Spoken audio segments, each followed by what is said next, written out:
טוב, אהלן חברים שלי בבית, שומעים אותי טוב? שכן. כן, שומעים. מדהים, טוב. בוא נקרא בסגל.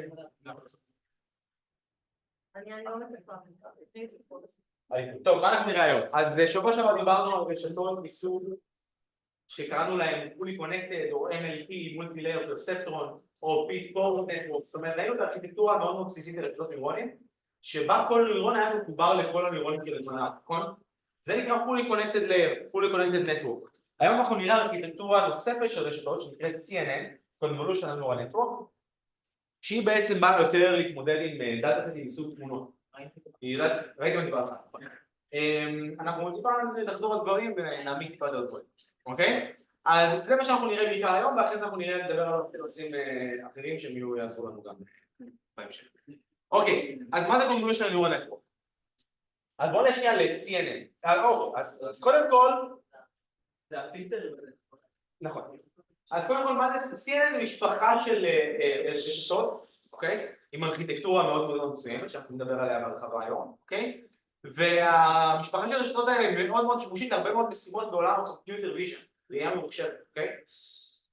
יש לנו הרבה משימות בעולם ה-Computer Vision, יש לנו Object Detection, לקחת תמונה ולזהות אובייקטים בתמונה, יש לנו Object Segmentation, לקחת תמונה ולזהות סגמנטציה לכל האובייקטים שנמצאים בתוכם, יש לנו Image Classification כמובן, זה גם משימה מאוד אולי הכי בסיסית בעולם ה-Computer Vision, ויש לנו עוד איזושהי משימה מאוד מגניבה שקשורה יותר ל-Generative AI, שלדוגמה לקחת איזושהי תמונה אמיתית ואיזשהו סטייל מסוים של תמונה אחרת, ולהגיד בוא נעשה את התמונה הזאת עם הסטייל הזה.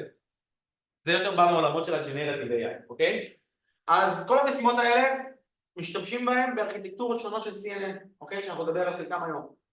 אני כאן שם קוריוז שהיום כבר יש דברים יותר מתקדמים מ-CNN בשביל תמונות.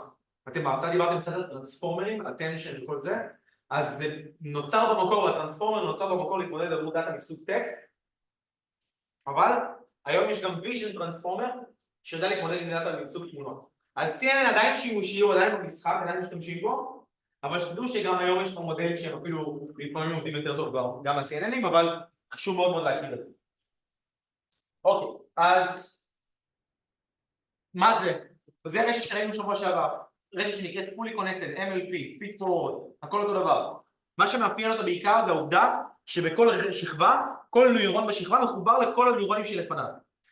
אוקיי? לכן זה נקרא fully connected, יש פה חיבור מלא בין כל הנוירונים. אוקיי? עכשיו, אני רוצה לתת שהיא מוטיבציה ללמה להשתמש ב-CNN. אנחנו נדבר על כמה מוטיבציה, המוטיבציה הראשונה היא יחסית פשוטה. הרשת הזאת היא מוגבלת לקלט מסוג וקטור, אוקיי? זאת אומרת, הרשת הזאת יודעת לקבל קלט רק של וקטורים. עכשיו, אם אנחנו רוצים לתת את התמונה, אז מה אתם עשיתם לדוגמה בתרגיל באמניס? לקחתם את אמניס שזה תמונה מגודל 28, ומה עשיתם לה? שיקחתם את זה לוקטור, נכון? ואז קיבלתם וקטור מגודל 784, הכנסתם את זה לרשת fully connected. מה הבעיה לדעתכם בלקחת תמונה ולשטח אותה לוקטור? באיזה מובן זה נכון, אבל באיזה מובן? מעולה. ברור שאם יש לך פיקסל שנמצא נגיד בשורה הזאת, אז הגיוני מאוד שהפיקסל שמתחתיו הוא מאוד מאוד מאוד קשור אליו. כן, מדברים אולי על אותו נושא, זה קבוצה של פיצ'רים, קבוצה של פיקסלים שמייצגים את אותו דבר. אם אני אקח את זה ואני אשים אותו פתאום פה, אז איבדתי את המבנה הלוקלי, איבדתי את המבנה של התמונה שאני יכול להיעזר בו בשביל להבין מה יש לי בתמונה. אוקיי? אני מכפיל לשים, שזה כאילו אם הרי כל שורה הופך להיות 28, יש פה מערך של 28, ואז אתה יכול במכפילים האלה לבדוק ועדיין להצליב את המידע הזה. זה מאוד מאוד מסובך, אני צריך לעשות את הדבר הזה לכל תמונה, מכל וקטור, מכל מימד שהוא, אין סיבה לעשות את זה. אנחנו עכשיו נראה פתרון שאומר, לא משנה לי מה הממדים של התמונה בכלל, אוקיי? אני יכול למצוא פתרון או לבנות רשת שיודעת להתייחס, להשתמש במבנה של התמונה, במבנה הלוקלי, בלוקל נייברוד של כל פיקסל, כדי להבין יותר טוב מה קיים, אוקיי? אז זה דבר אחד שלא קיים ב-fully connected, לעבוד עם תמונות זה מאוד מאוד לא יעיל בשיטה הזאת, אוקיי? עוד דבר זה העובדה שכמובן כל נוירון מחובר לכל הנוירונים שלפניו, נכון? אז בואו נראה לזה דוגמה. נגיד יש לנו את התמונה של הציפור, עכשיו שימו לב, כל הפיקסלים האלה מסביב, אוקיי, אני אשאל אתכם ככה, מה לדעתכם הפיקסלים הכי חשובים בשביל להבין יש פה ציפור? המקור, נכון? הפיקסלים שמייצגים את המקור. אם מצאתם את הפיקסלים שמייצגים את המקור, הבנתם יש פה ציפור, נכון? אפשר להניח את זה. פמון. איך? זה נקרא כמו עם פמון. כאילו, אם אתה סבבה. פותח את זה ככה, זה לא דווקא יעיד הציפור. אוקיי, אבל בוא, אתה בתור בן אדם, נכון? מה מתאים לך הכי הרבה בשביל... איזה פיקסלים אתה הכי צריך בשביל להבין מה יש בתמונה? הייתי כאילו, לאו דווקא... אז לא אתה המקור, אז נגיד זה המקור של הראש, סבבה? כאילו... בזנב ורגליים, אז אני יכול להגיד. אולי גם זנב, אולי גם רגליים, נכון? גם אופציות להבין אם יש זה, אבל האם אתה צריך לקחת את הכל ביחד? לא תמיד, לא תמיד, אוקיי? במיוחד לא את האלה שמסביב לציפור, מסכים? מעולה. אז האם אני עכשיו צריך למתוח קו, למתוח איזשהו ברנץ', להגדיר משקולת שתצא מכל פיקסל ופיקסל ופיקסל, אז כמובן שלא. זה גם עוד משהו שהיה עוד מוטיבציה כלשהי. יכול להיות שמספיק לנו איזשהו חלון פרמטרים אחד, שנוכל לעבור איתו על כל התמונה ולזהות את הפיצ'רים שמתאימים לנו בשביל להבין מה יש בתמונה, אוקיי? אז זה דוגמה אחת. אם ניקח את זה עוד אפילו שלב קדימה, תגידו סבבה. יכול להיות אבל שתי תמונות של ציפורים שבכל אחד מהם המקור ממוקם במקום שונה. אז אלה יקרים סבבה, לא מטריד אותי כי זה עדיין אפשר לעשות את אותו דבר. אני יכול להגדיר חלון פרמטרים אחד שהוא מאוד מאוד קטן, נגיד אפילו 13 פרמטרים יש בו, נגיד הוא 5 על 5, אז נגיד יש בו 25 פרמטרים, אוקיי? ואני אעבור איתו על כל התמונה, אני עדיין לא יודע איך עושים את זה, לא שאנחנו נראה איך עושים את זה בדיוק, נכון? אבל אני אעבור איתו על כל התמונה, ובמקום שהוא יגיע למקור, אז הוא יגיד יש מקור, ואז אולי יגיד גם יש ציפור, אוקיי? אז נגיד פה, כן. מה אתה מתכוון חלון פרמטרים? אני לא יודע מה זה, אוקיי? אבל נגיד במקום עכשיו לחשוב על למתוח קו מכל פיקסל, אוקיי? להוציא קו, להוציא קשר, להוציא ווייט מכל פיקסל, אתה מוציא, יש לך רק 5, אם היית מוציא קו מכל פיקסל, היה לך פה, נגיד אם התמונה הזאת היא ברזולוציה גבוהה, אז לדעתי זה בערך לאזור ה-900 על משהו, 900 על 800 נגיד, סתם אני זורק, כן? אז במקום לעשות 900 על 800 פרמטרים, אני הולך לקחת 5 על 5 פרמטרים, אוקיי? שהם רק ידאגו לזהות מה הם הפיצ'רים המתאימים, שידעו להחליט מה יש בתמונה. הרי אם כל המטרה שלך זה לזהות ציפור, להגיד יש ציפור או אין ציפור, אתה לא צריך עכשיו את כל הפרמטרים, כל הפיקסלים. אם יכולת כאילו להסתכל רק על הפרצוף ולזהות כל פעם לך. בדיוק, נגיד, לדוגמה, כן, אתה יכול להשתמש בחלון אחד קטן, שהוא יכול לזהות לי, אבל דברים צריך. ואני יכול איתו, עם אותו חלון, עם אותו פרמטרים, לעבור על כל התמונה ולהגיד, אוקיי, יש לי פה, זיהיתי מה שאני צריך. זה יכול להיות בקצה השמאלי למעלה, וזה גם יכול להיות בתמונה התחתונה באמצע התמונה, אוקיי? החלון הזה, אז פה לא יזהה כלום, פה לא יזהה כלום, פה לא יזהה כלום, פה יזהה משהו, יגיד לי, ואז באמצעותו אני אוכל להבין מה יש לי, אוקיי? אז זה העיקרון, של להשתמש בקצת פרמטרים, ולא רק שאנחנו משתמשים בקצת פרמטרים, אנחנו גם משתמשים באותם פרמטרים לכל התמונה. אנחנו נדבר על זה עוד שנייה בהרחבה, אנחנו לא יודעים גם מה הפעולה הזאת של להעביר חלון על התמונה, אנחנו לא יודעים. אוקיי, אז זה מביא אותנו באמת כבר לדבר על שני רכיבים מרכזיים ברשת CNN. הרכיב הראשון נקרא קונבולוציה, פעולת הקונבולוציה. הרכיב השני נקרא פעולת הפולים, אנחנו נדבר עליה עוד מספר דקות, נדבר עליה בהמשך. בואו נתחיל בפעולת הקונבולוציה. מה זה פעולת הקונבולוציה? אז פעולת קונבולוציה באופן בסיסי זה פעולה מאוד בסיסית וישנה כבר בעולם העיבוד תמונה, image processing, ומשתמשים בה גם ב-CNN. מה היא אומרת? אז בגדול זה דוט פרודקט, אוקיי? מה זה אומר דוט פרודקט? אם יש לנו עכשיו פילטר או קרנל, נקרא לו או פילטר או קרנל בהמשך התרגול, בגודל 3 על 3, ואני רוצה להפעיל אותו עכשיו על החלק הזה, על ה3 על 3 פיקסלים הראשונים בתמונה, אני פשוט עושה דוט פרודקט. מה זה אומר? עושה 4 כפול 0 פלוס 0 כפול 0 פלוס 0 כפול 0 פלוס 0 כפול 0 פלוס 0 כפול 1 פלוס 0 כפול 1 וכו' וכו' וכו', מקבל כמה ערכים אני מקבל? ערך אחד, זה דוט פרודקט, אני מקבל ערך אחד סקלר, שמה הוא יהיה במקרה הזה? מינוס 8, אוקיי? אז זה פעולת הקונבולוציה, את זה אני עושה על מה?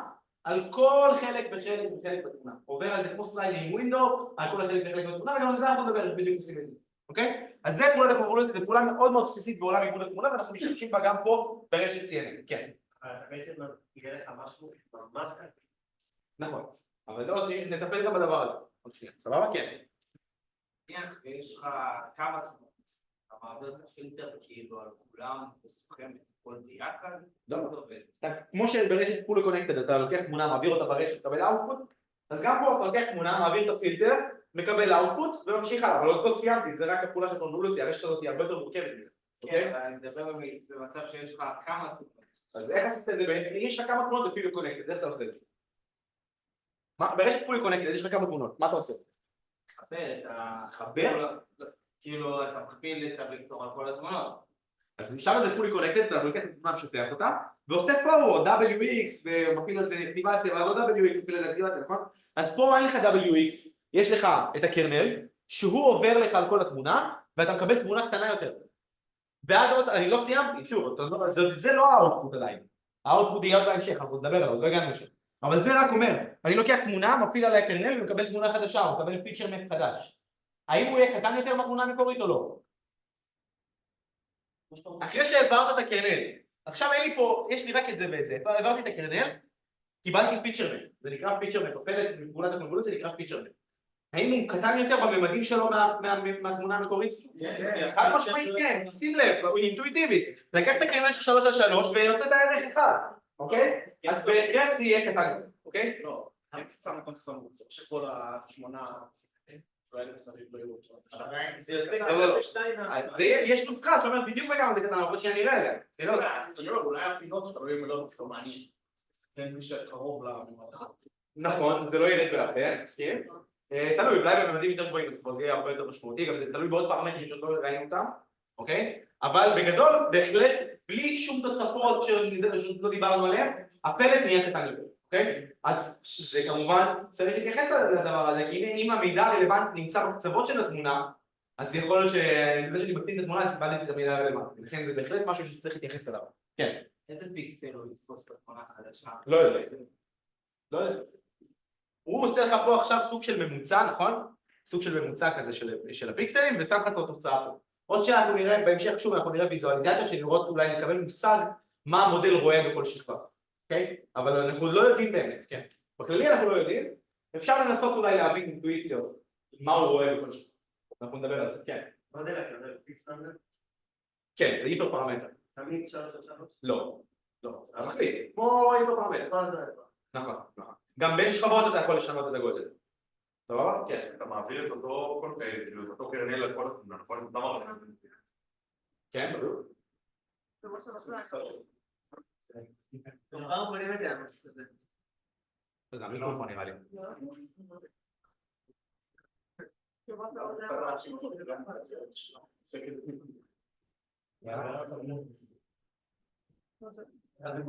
ברור. מזל שזה בחוץ. בסדר, בוא נעשה להתעלם מזה. מי שאל שאלה? אתה מעביר את הקרנל הזה, אתה מעביר. נכון.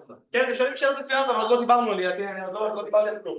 כן? שאלות מצוינות. מה האינטואיציה בערכים ששמת בפילטר? אין אינטואיציה, זה מאתחל אותם, כמו יש אינטואיציה לערכים בפולי קונקטד לב, זה מאתחל, ומעדכן, נכון? אז גם פה אתה מאתחל ומעדכן לפי אותו אלגוריתם של גרדיאנט דיסנט שראינו. אז כאילו האידיאל הוא שבין כל שכבה אני אעדכן את הערכים של הפילטר להיות אחרים, בהתאם למה שלמדתי. בכל סטרנינג סטפ, אתה עושה forward, עושה backward, ומעדכן את הפרמטרים של הפילטר בהתאם. זאת אומרת, אם בפולי קונקטד יש לכם מטריצה של פרמטרים, שזה בעצם כל הברנצ'ים האלה שמחוברים אחד לשני, אז ב-CNN יש לכם פילטר, הפילטר הוא הפרמטרים, הוא הסט פרמטרים שלו, אוקיי? עכשיו שימו לב, אז זה אילוסטרציה לאיך זה עובד, הנה, הערכים הקטנים האלה פה באדום זה הערכים של הקרנל, הוא עובר כל פעם כמו חלון זז כזה, כן? על כל 3 על 3 וסתם פה ערך אחד.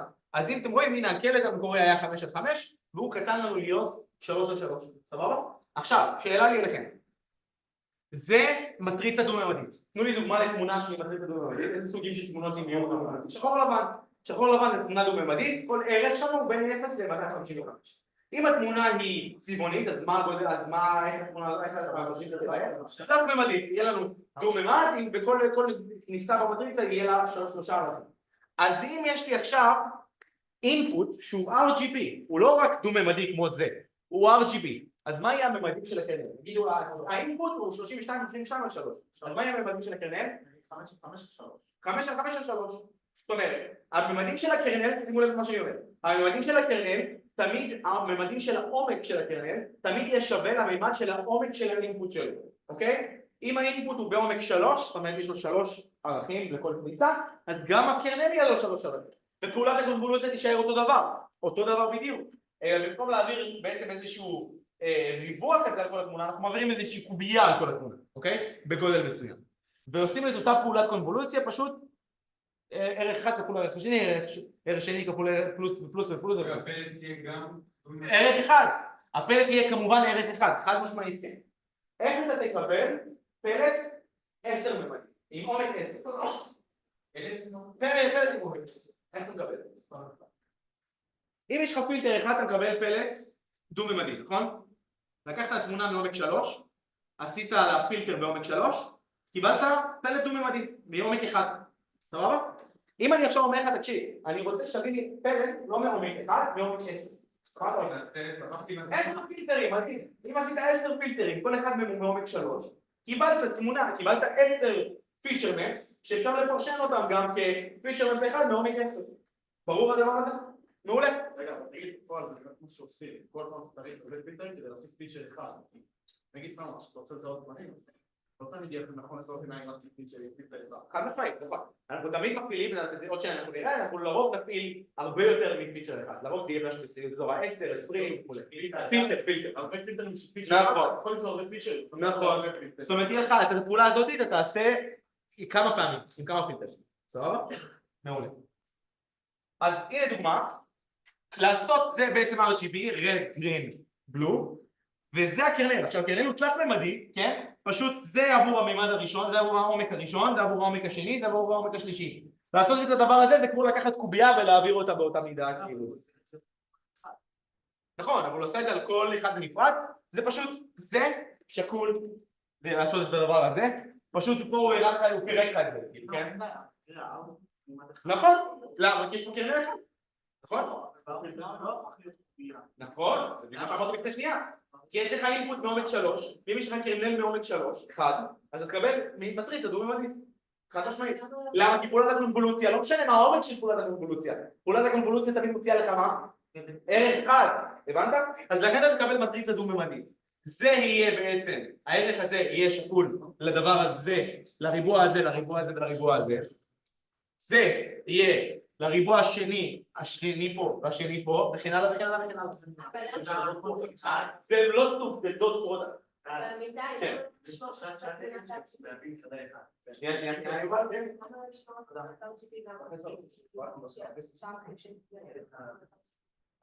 אתה לא יודע מה אני אעשו, אני מביא מה נכון? אתה לא יודע מה אני אעשו לך, כאילו זה ייתן לך ייצוג אחר, יכול להיות שאפילו העומק שלו יהיה 3, יהיה 10, יש לפעד כמה פילטרים, 10 פילטרים. אני לא יודע מה הם אומרים במובן של צבעים, אבל אנחנו רואים שאני אראה ויזואליזציה שיגיד לנו פחות או יותר אולי מה הרשת רואה בכל שלב. יכול להיות שחיברו את המזגן? בשביל לדליק אותו בסוף, נכון? כן. המימד של האוטפוט לא גדל. אז פה האינפוט הוא מעומק 3. הקרנל הוא גם מעומק 3, 1, 2, 3. אז אם הפעלת קרנל אחד ופילטר אחד, אותו דבר, על אאוטפוט שהוא מעומק 3, על אינפוט מעומק 3, אתה מקבל אאוטפוט מעומק 1. אם היית מפעיל 10 כאלה, היית מקבל אאוטפוט מעומק 10. כן, אם אתה הפעלת קרנל אחד מעומק 3, על אינפוט מעומק 3, קיבלת איזשהו פיצ'ר מפ מעומק 1. נכון? כי זה לא משנה, כל העומק של הקרנל שווה לעומק של האינפוט, אתה מקבל מספר אחד עבור כל פעולת קונבולוציה, מספר אחד. אם תפעיל כמה כאלה, אז תקבל כמה כאלה, תפעיל 10 כאלה, תקבל עומק 10. סבבה? כן. אם היה לי כמה תוכנות כאלה באותו עומק. אם היה לך, דרך שנייה, חבר'ה בהקלטה, חבר'ה שבבית, אתם שומעים את הרעש המעצבן הזה וזה מפריע להקלטה? בקטנה ממש, לא... שומעים אותי יותר? אותך יותר, כן, הכל טוב. כן. אם היה לך כמה תוכנות כאלה, באותו כאילו באותו, אתה רוצה להעלות את הפילטר על כולם. אוקיי, אז אתה תסביר את הפילטר על כולם, לכל תמונה, נכון? בנפרד. אתה עדיין תתייחס אלינו. עכשיו אני מדבר על התמונה, תבוא תמונה הבאה, אוקיי? כמו בפולי קונקטד, נכון? אין הבדל, אחי. אתה לקחת תמונה, העברת אותה ברשת, קיבלת זה האוטפוט. לקחת תמונה הבאה, העברת אותה באותה רשת, נכון? קיבלת האוטפוט. פשוט פה הרשת היא בארכיטקטורה שונה, אתה לא מעביר רשתות, אתה לא מעביר שכבות פולי קונקטד, אתה מעביר קרנל פשוט, אוקיי? אז הקרנל הזה יעבור לתמונה אחת, קבל האוטפוט. עכשיו אתה לוקח אותו דבר, תעביר אותו לתמונה השנייה, כמובן שהוא גם מתעדכן עם הזמן, נכון? כן. הגיוני להפעיל רק ערוץ אחד מהקרנל, כאילו, ועדיין לשמור על 3 אאוטפוטים לכל קו. אם תפעיל 3 קרנלים, יהיה לך 3 אאוטפוטים. אבל הגיוני כאילו, למה? בסדר. לא משנה. בטח אם זה משנה לי לבד. אוקיי. אני שואל כאילו, אפשר להפעיל קרנל רק על הצבע הזאת. יכול להיות, השאלה מה זה ייתן לך. כן, אבל זה לא יביא לך כאילו יותר מידע על התא המסוים הזה, כי יש לך, כאילו, כי בוא אני פשוט בא ומאגד את כל הצבעים לדבר אחד. לא, אז הנקודה היא שלצבעים יש משמעות, כאילו, נכון? זאת אומרת, צבעים, כשאתה רואה תמונה צבעונית, אז היא יכולה לעזור לך הרבה פעמים להבחין יותר מה האובייקטים בתמונה או מה ההבדלים בין האובייקטים בתמונה, נכון?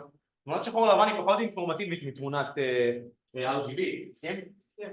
אז אנחנו רוצים לנצל את העובדה הזאת, לא להתעלם מחלק מהצבעים. נו, אבל כשאתה מחבר את האוטפוט של כל ערוץ בקרנל, זה לא כאילו מתעלם מזה? לא, כי אתה כאילו משקלל את זה, אתה כאילו זה כמו ממוצע משוקלל. מספר של האדום בכלל שקשור אין לי מושג. נכון, זה הפעולת הקונבולוציה.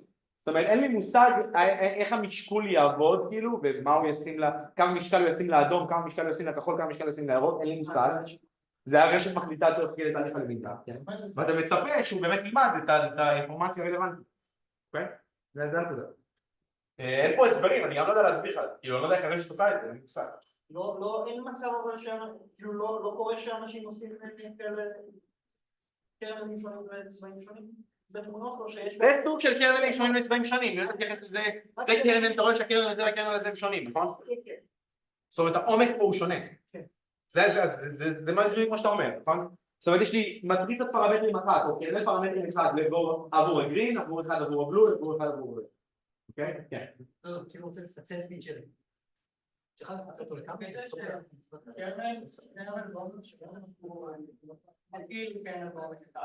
כן. שלושה קרנלים בעומק אחד. לא, אבל אם אתה נגיד שם את בירוק ובפול, הוא פשוט תעלות. אני מנסה את זה לא יודע. השאלה שלי הייתה רק אם יש רשתות אמיתיות שגם עושות את זה, שומרות על המספרים, על הצבעים עצמם, או שרק לזה משתמש. לא מכיר, גם לא נראה לי שזה כל כך הגיוני לעשות את זה אם האיתחול הוא רנדומלי והאיתחול נותן לך מושג איך הוא קורה. סבבה? מה הפתרון? מקווה ש... לא יכול לשבת לך עוד שעה. טוב, בוא נמשיך, נראה אם זה, אז תחשבו, תחליטו עכשיו על פתרונות אפשריים. אוקיי, עכשיו, מה אנחנו רוצים להגיד פה? אז שימו לב, בניגוד אז כבר דיברנו על זה קצת בעל פה, נכון? אבל בואו נדבר על זה קצת יותר באופן אקספליסטי. ברשת נוירונים, בפולי קונקטד, אמרנו כל נוירון של פלט, הוא מחובר לכל הנוירונים של הקלט שלו, נכון? ברשת CNN, החיבור הוא חיבור לוקאלי, נכון? זאת אומרת, כל נוירון בפלט מחובר רק לאזור לוקאלי מסוים בתמונה, נכון? אז האזור הלוקאלי המסוים הזה בתמונה שהנוירון בפלט מחובר אליו, זה נקרא הרצפטיב פילד של הנוירון של הפלט. אז הנוירון הזה לא מחובר לכל התמונה, הוא מחובר רק לאזור לוקאלי מסוים, נגיד אם הגודל של הקרנל הוא 5/5, אז הנוירון בפלט יחובר רק ל5/5 ערכים, או 5/5 כפול 3 ערכים, וזה נקרא הרצפטיב פילד של אותו נוירון, וזה החיבור שלו. וזה הכוונה, זה ההבדל המהותי בין רשת פולי קונקטד לרשת CNN. בפולי קונקטד אז הרצפטיב פילד של כל נוירון זה הכל, וברשת CNN הרצפטיב פילד של כל נוירון זה בעצם רק איזשהו חלון לוקאלי בתמונה. אוקיי? שאלה. לא, סבבה. סבבה? מעולה. אז זה בגלל מה שרוצים להגיד פה. רצפטיב פילד זה בעצם אומר מהו האזור בתמונה שיצר לי את הנוירון בפלט. אוקיי? נגיד לצורך העניין אז כאילו פה הוא 75 בדוגמה הזאת? זה 75 פרמטרים, לא 75. בוא נראה. הנה, תסתכל על זה.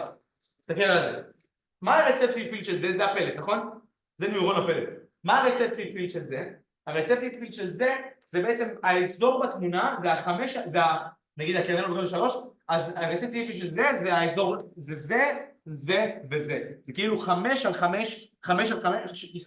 3/3/3, אוקיי? זאת אומרת, האזור בתמונה שיצר את זה כל 3/3 השמאליים העליונים ועם עומק 3. זאת אומרת, הנוירון הזה מחובר, שים לב, הוא מחובר ל3/3 כפול 3 נוירונים בקל. זה כאילו החלקים באינפוט שיצרו את ה... בדיוק. מה זה מאונדקס? כאילו אני יודע ספציפית האינדקסים, כאילו זה תת מטריצה. אין מונדקס, לא מונדקס חשוב דבר. אז זה רק אומר לי 5/5/3 כאילו? כן, הוא אומר לך, האזור הזה, מה שיצר את זה החלון השמאלי העליון. אומר לך, יאללה, אין לי פה מידע על מיקום, המידע על מיקום הוא אימפליסט, סבבה? אני לא שומר אינדקס, אומר לי זה האינדקס, אבל אומר לי כן, אבל העובדה שהערך הזה נמצא פה, זה בהחלט אומר שהוא מגיע מהאזור השמאלי. כן, כן. מה זאת אומרת? כן, אם הקרנל שלך עובר בצורה של חלון זז, זה הפסיק, מדהים.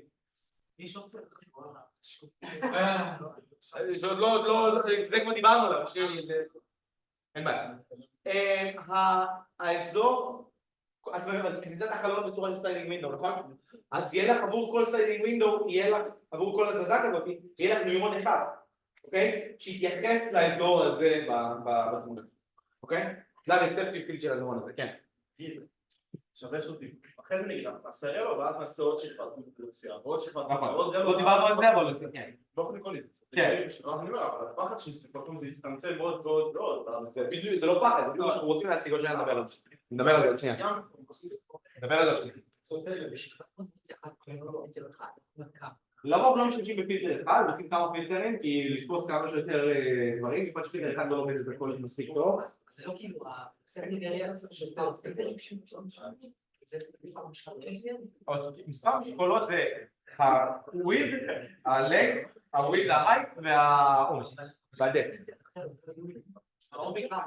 לא, אני מכיר שאתה משתמש באותו גודל של פילטר על כל שכבה, אותו דבר, פשוט אתה משנה את הכמות, הכמות משתנה. אבל הגודל, אם זה יהיה 3 על 3 בשכבה ראשונה, אז כל הפילטרים אתה תעשה מיושב ראשון. טוב? שאתה חייב לקבל קובייה. זה אותם משקולות. לא, לכל פילטר יש שאלות אחרות. כן, זה משקולות. לא כאילו, שאלות, זה לא... חברים, שנייה, זה מפריע לי, זאת שאלה חשובה. זה לא 3 מספר פילטרים, נכון. יש לך 10 פילטרים, אז מספר הפרמטרים יהיה, נגיד 3 על 3, אז 3 כפול 3 כפול 3 כפול 10. סבבה? אבל שכחנו פה עוד משהו שאנחנו נדבר עליו, לא יודע איזה פרמטר חשוב מאוד שכחנו, שלא נכנס אותו נכון. אוקיי, אז מה שאמרתי פה של הקו, אני אמרתי לא משהו פנסי בגלל, כן? אמרתי שברשת ניורונים רגילה, פולי קונקטד, אז כל ניורון הוא מחובר לכל הניורונים שמלפניו, נכון? שבשכבה מלפניו. לעומת זאת ברשת CNN כל ניורון מחובר רק לאיזשהו אזור לוקאלי באינפוט, אוקיי? הוא מחובר רק לאזור לוקאלי באינפוט, נכון? עכשיו, האזור הלוקאלי הזה באינפוט שהניורון הזה מחובר אליו זה נקרא הרצפטיב פילד של אותו ניורון, סבבה? הרצפטיב פילד של הניורון הזה זה 5 על 5 פיקסלים שאליו הוא מחובר, 5 על 5 על 3 פיקסלים שאליו הוא מחובר. זה מה שאמרנו, אבל הפילטר, אותו פילטר לאורך כל התמונה, שזה דיברנו על זה במוטיבציה בהמשך התמונה. נכון. זה הפרמטר שיירינג שקיים פה, וזה באמת אחד היתרונות של CNN על פני פולי קונקטד שמתעסקים עם תמונות. סבבה?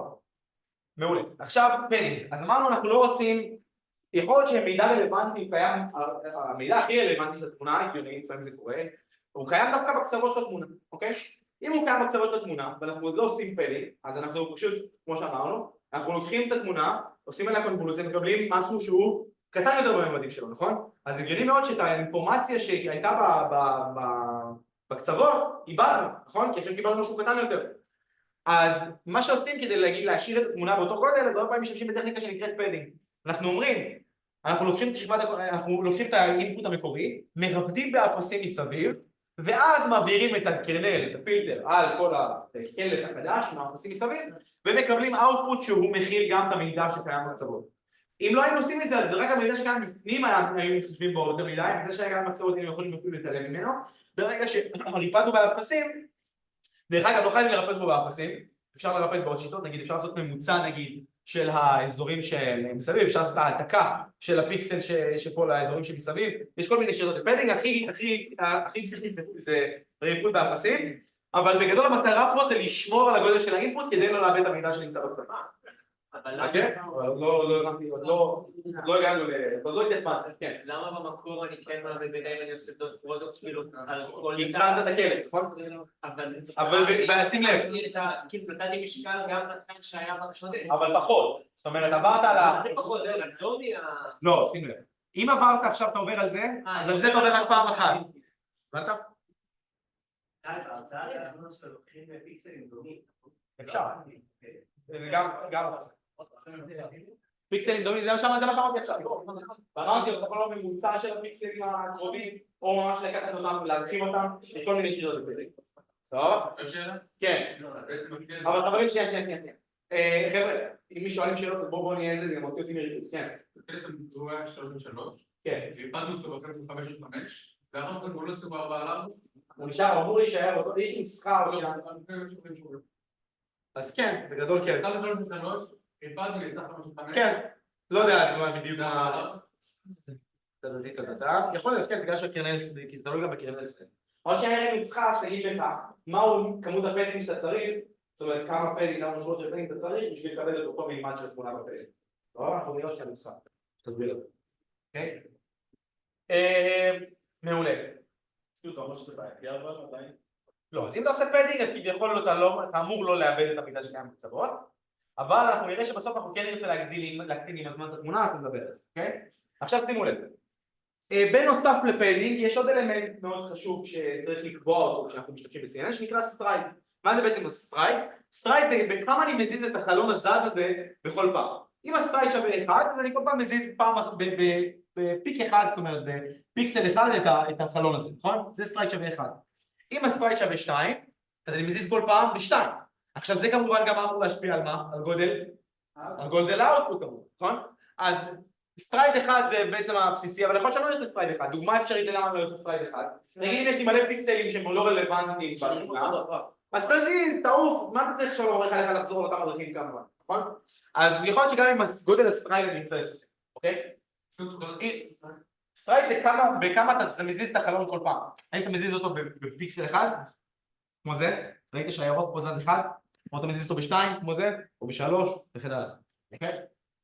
מעולה. עכשיו מה הגודל של המימד, של הרוחב, של האורך, אחרי פעולת הקונבולוציה? אז אחרי פעולת הקונבולוציה, אם האורך שלי, אם נגיד הרוחב המקורי זה WIN והגובה המקורי זה HIN והקרנל הוא מגודל K על K, הסטרייד הוא S והפדינג הוא P, אוקיי?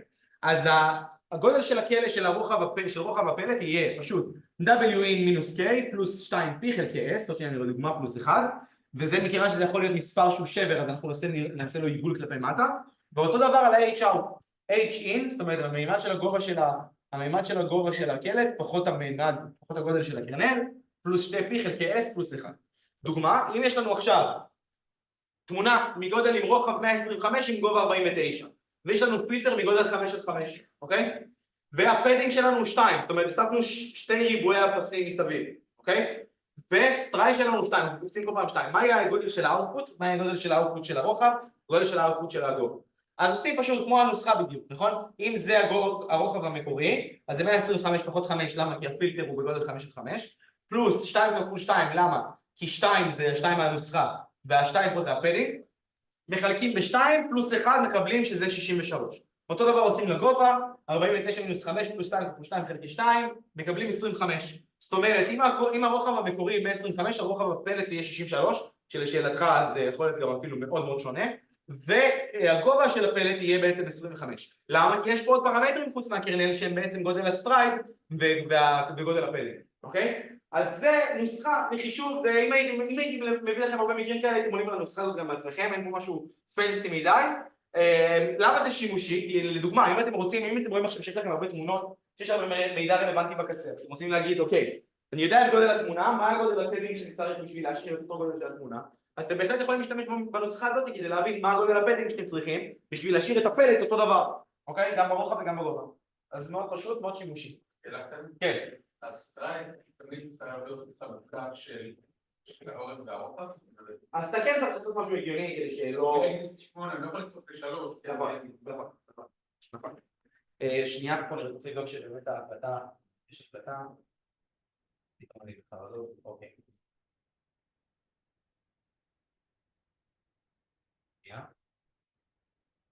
אוקיי, מעולה. עכשיו בוא נדבר שנייה מה הרשת רואה בכל שכבה. שזה שוב, זה אמפירי, זה מישהו עשה פשוט פלוט לשכבות הפנימיות, ל-convolution layers, וראה מה הרשת רואה שם. אז בוא נסתכל על זה. אז מה אנחנו רואים פה? נגיד בוא ניקח את זה. יודעים מה? לא, בוא ניקח את זה. אז פה יש נגיד מספר תמונות, ומישהו פשוט חתך לי את התמונה באיזשהו חלק מסוים, אוקיי? חלק מסוים של נגיד קטע מסוים בתמונה. אז אנחנו רואים, ומה אנחנו רואים פה, נגיד בריבוע הזה, שהוא מקביל לזה, זה מישהו לקח את הפיצ'ר מפ שהתקבל אחרי פעולת הקונבולוציה על הקטע הזה, ופשוט עשה לו פלוט. זה עשה פלוט על קונבולוציה על זה, פלוט על קונבולוציה של זה, וכן הלאה וכן הלאה וכן הלאה, אוקיי? על כמה פילטרים? לא יודע, אוקיי? נגיד פילטר אחד או כמה, או באיזשהו זה. אז אפשר לראות שבעצם בשכבה השנייה כבר, בשכבה השנייה, אז הרשת מצליחה כבר להבין פחות או יותר כל מיני דברים כמו עיגולים, קווים, אתם יכולים לראות שזה גם בשאר הדוגמאות, זאת אומרת השכבה השנייה הרשת כבר מתחילה להבין פחות או יותר גבולות וכל מיני דברים כאלה וכו'. אם אנחנו נתקדם שנייה קדימה, אז אנחנו נראה שבשכבה השלישית, זאת אומרת אחרי שכבת קונבולוציה שלישית, הרשת כבר מצליחה להבין תמונה יותר מלאה של מה יש של האובייקט שנמצא בתמונה. אז נגיד אם ניקח את זה, אז אפשר לראות שכבר בשכבה השלישית, עוד שאני אסביר גם למה זה קורה באמת, זה גם נובע מזה שאנחנו מקטינים כל פעם את השכבות, אז כבר התמונה מצליחה, איך זה נקרא? הפילטר, הפלוט של הפילטר כבר אנחנו יכולים לראות בו ממש טקסטורה של בן אדם, ממש כאילו זיהוי של האובייקט. עכשיו עם זה, הרשת כבר הצליחה להבין שיש פה בן אדם, אז אם השאלה שנשאל אותה זה האם יש בן אדם או אין בן אדם, אז זה בסבירות מאוד גבוהה שתגיד שיש בן אדם, אוקיי? אז מה שאפשר ללמוד בו, שוב זה מאוד אמפירי, אין פה באמת איזשהו כלל אצבע הזה, אבל מה שאפשר להגיד זה שהשכבות הראשונות לומדות דברים יותר כלליים, כמו נגיד גבולות, קווים, זוויות, כל מיני דברים כאלה, וככל שמתקדמים הלאה עם השכבות אז אנחנו מקבלים תמונה מלאה יותר, למה? כי תחשבו ששוב, אם הרצפטיב פילד אמרנו של הנוירון בשכבה הראשונה הוא איזשהו אזור לוקאלי, אז ככל שאנחנו מתקדמים, אז הרצפטיב פילד כולל יותר ויותר ויותר דברים בתמונה, כי גם המימד הולך וקטן. יש עוד שנייה שאנחנו נדבר על זה עכשיו, אוקיי? אז לפני שאתם שואלים, בואו נדבר על זה. אז הפעולה השנייה, הפונדמנטלית ב-CNN, בנוסף לקונבולוציה, נקראת פולינג. מה המטרה של פולינג? המטרה של פולינג זה להקטין את הפיצ'רים. שוב, המטרה של פולינג זה נטו להקטין את הפיצ'רים. למה טוב לנו להקטין פיצ'רים?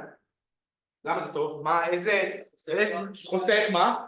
מדהים, חוסך זמן. לעשות קונבולוציה על תמונה 500 או 500, זה הרבה יותר איטי לעשות קונבולוציה על תמונה מ-128 ל-128. אתם חייבים להסכים את זה לדבר הזה, נכון? אז זה בהחלט חוסך לנו זמן, אוקיי? ויותר מזה, אולי גם אפשר להגיד שאם אתה מקטין את התמונה, אז אתה מתמקד בפיצ'רים היותר דומיננטיים ששייכים לתמונה, אוקיי? אז מה המטרה בפולינג? המטרה זה להקטין ולשמור עדיין על המידע הכי רלוונטי שקיים. כמו PCA שאמרנו, זוכרים? להקטין את הממדים אבל לאבד כמה שפחות מידע, אז רעיון דומה זה בפולינג. שיטה שונה, אבל רעיון דומה. להקטין ולשמור על המידע כמה שיותר מידע רלוונטי. אז איך אפשר להקטין ועדיין לשמור על המידע כמה שיותר רלוונטי? אז זה שתי השיטות האלה, שיטות לדוגמה שאפשר לעשות את זה. נגיד מגדירים איזשהו חלום, נגיד זה תמונת הקלט שלי בשכבה ה-X, ואני מגדיר עכשיו חלום בגודל 2 על 2.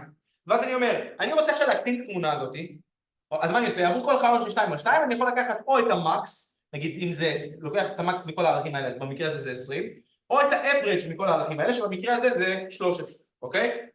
אז שתי שיטות להגיד איך אני מקטין תמונה מצד אחד, ומאבד כמה שפחות מידע מהצד השני. ואז מעכשיו, השכבת קונבולוציה הבאה, על איזה מה הקלט תהיה לשכבת קונבולוציה הבאה? זה יהיה הקלט לשכבת קונבולוציה הבאה. אז אני כל פעם עושה, אז רשת שנייה, יובל, אז רשת CNN, הנה, שנייה לפני שרשת CNN, אז דוגמה למוטיבציה למה אפשר לעשות פולינג, נכון? זאת אומרת, תמונה מאוד גדולה, תמונה מאוד קטנה, מכילה את אותו מידע, למה אני צריך עכשיו את כל הגודל הזה, אוקיי? אז רשת CNN, שאני קופץ קדימה, היא תמיד תהיה בצורה הזאת. יהיה לי איזשהו אינפוט מעומק מסוים, מגובה עומק ורוחב, ואז יהיה לי שכבת קונבולוציה מפעיל רלו, שכבת פולינג, קונבולוציה רלו פולינג, קונבולוציה רלו פולינג. אז שנייה נדבר על זה, אבל ככה זה עובד. הייתי מפעיל קונבולוציה, עושה פולינג, אחרי זה על מה שיצא לי מהפולינג, עושה עוד קונבולוציה, עושה עוד פולינג, אוקיי? עכשיו, אחרי קונבולוציה, מה אני מפעיל? רל. למה אני מפעיל רלו אחרי קונבולוציה? כדי להפוך גם את כל העסק הזה לא לינארי, זה אותו דבר. איך אני מפעיל רלו? אלמנט ווייז. אז אם זה מה שיצא לי מהקונבולוציה, אז אני אפעיל רלו על כל הערך בנפרד, ואז אני אעשה את המקסימום, אוקיי? זה יהיה קונבולוציה, רלו, פולינג. קונבולוציה, רלו, פולינג. שאלות עד כאן? כן. שנייה, יובל היה. כן. אם אתה רוצה לעשות פולינג, למה אתה רוצה את הפטינג לפני? אז יפה. אז הרעיון הוא כזה, הפטינג לפני אומר, שקודם כל יהיה לך את כל המידע ביד. once יש לך את כל המידע ביד, אז תחליט, אם מראש אתה כבר מאבד מידע, אז אתה חושב שהפולינג אפילו גורם לך לאבד עוד יותר. אתה רוצה פולינג. לא. ככה מקטין, הרי אתה... אבל פה אני מקטין, אבל עדיין מקווה, שוב, הכל פה זה תקוות, מקווה שאני שומר את המידע הדומיננטי עדיין ביד.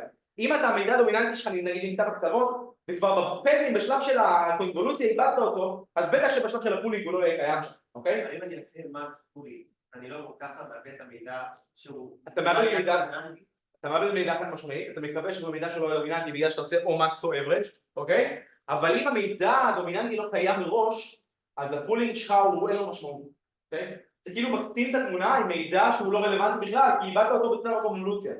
זה אני רוצה שגם האקטיבציה וגם קונבולוציה. גם הקונבולוציה יקרה לפני הפולינג, בשביל שאני יודע שפה קיבלתי מידע, האם הוא ייבט משהו. בדיוק, זה האינטואיציה. בדיוק, כן. כאילו לא, אני מבין למה אתה עושה כמו מדהים, טוב ויפה, אני לא מבין עדיין למה אתה מחליט פה פיצ'רים חשובים. כל מה שאתה מרגיש שאתה עושה פה זה לטשטש את התמונה, להוריד פיקסל. אתה מקטין את התמונה, נכון?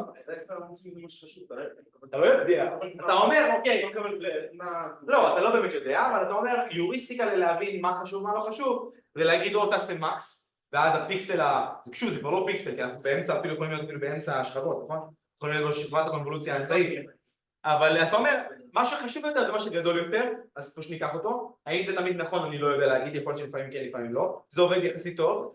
אופציה שנייה שהיא יותר מתכללת, או יותר משקללת, זאת אומרת, אל תיקח את המקס, תעשה אברג' חם פה, רצה, כאילו. זה בדיוק של מה? כן? הבנת?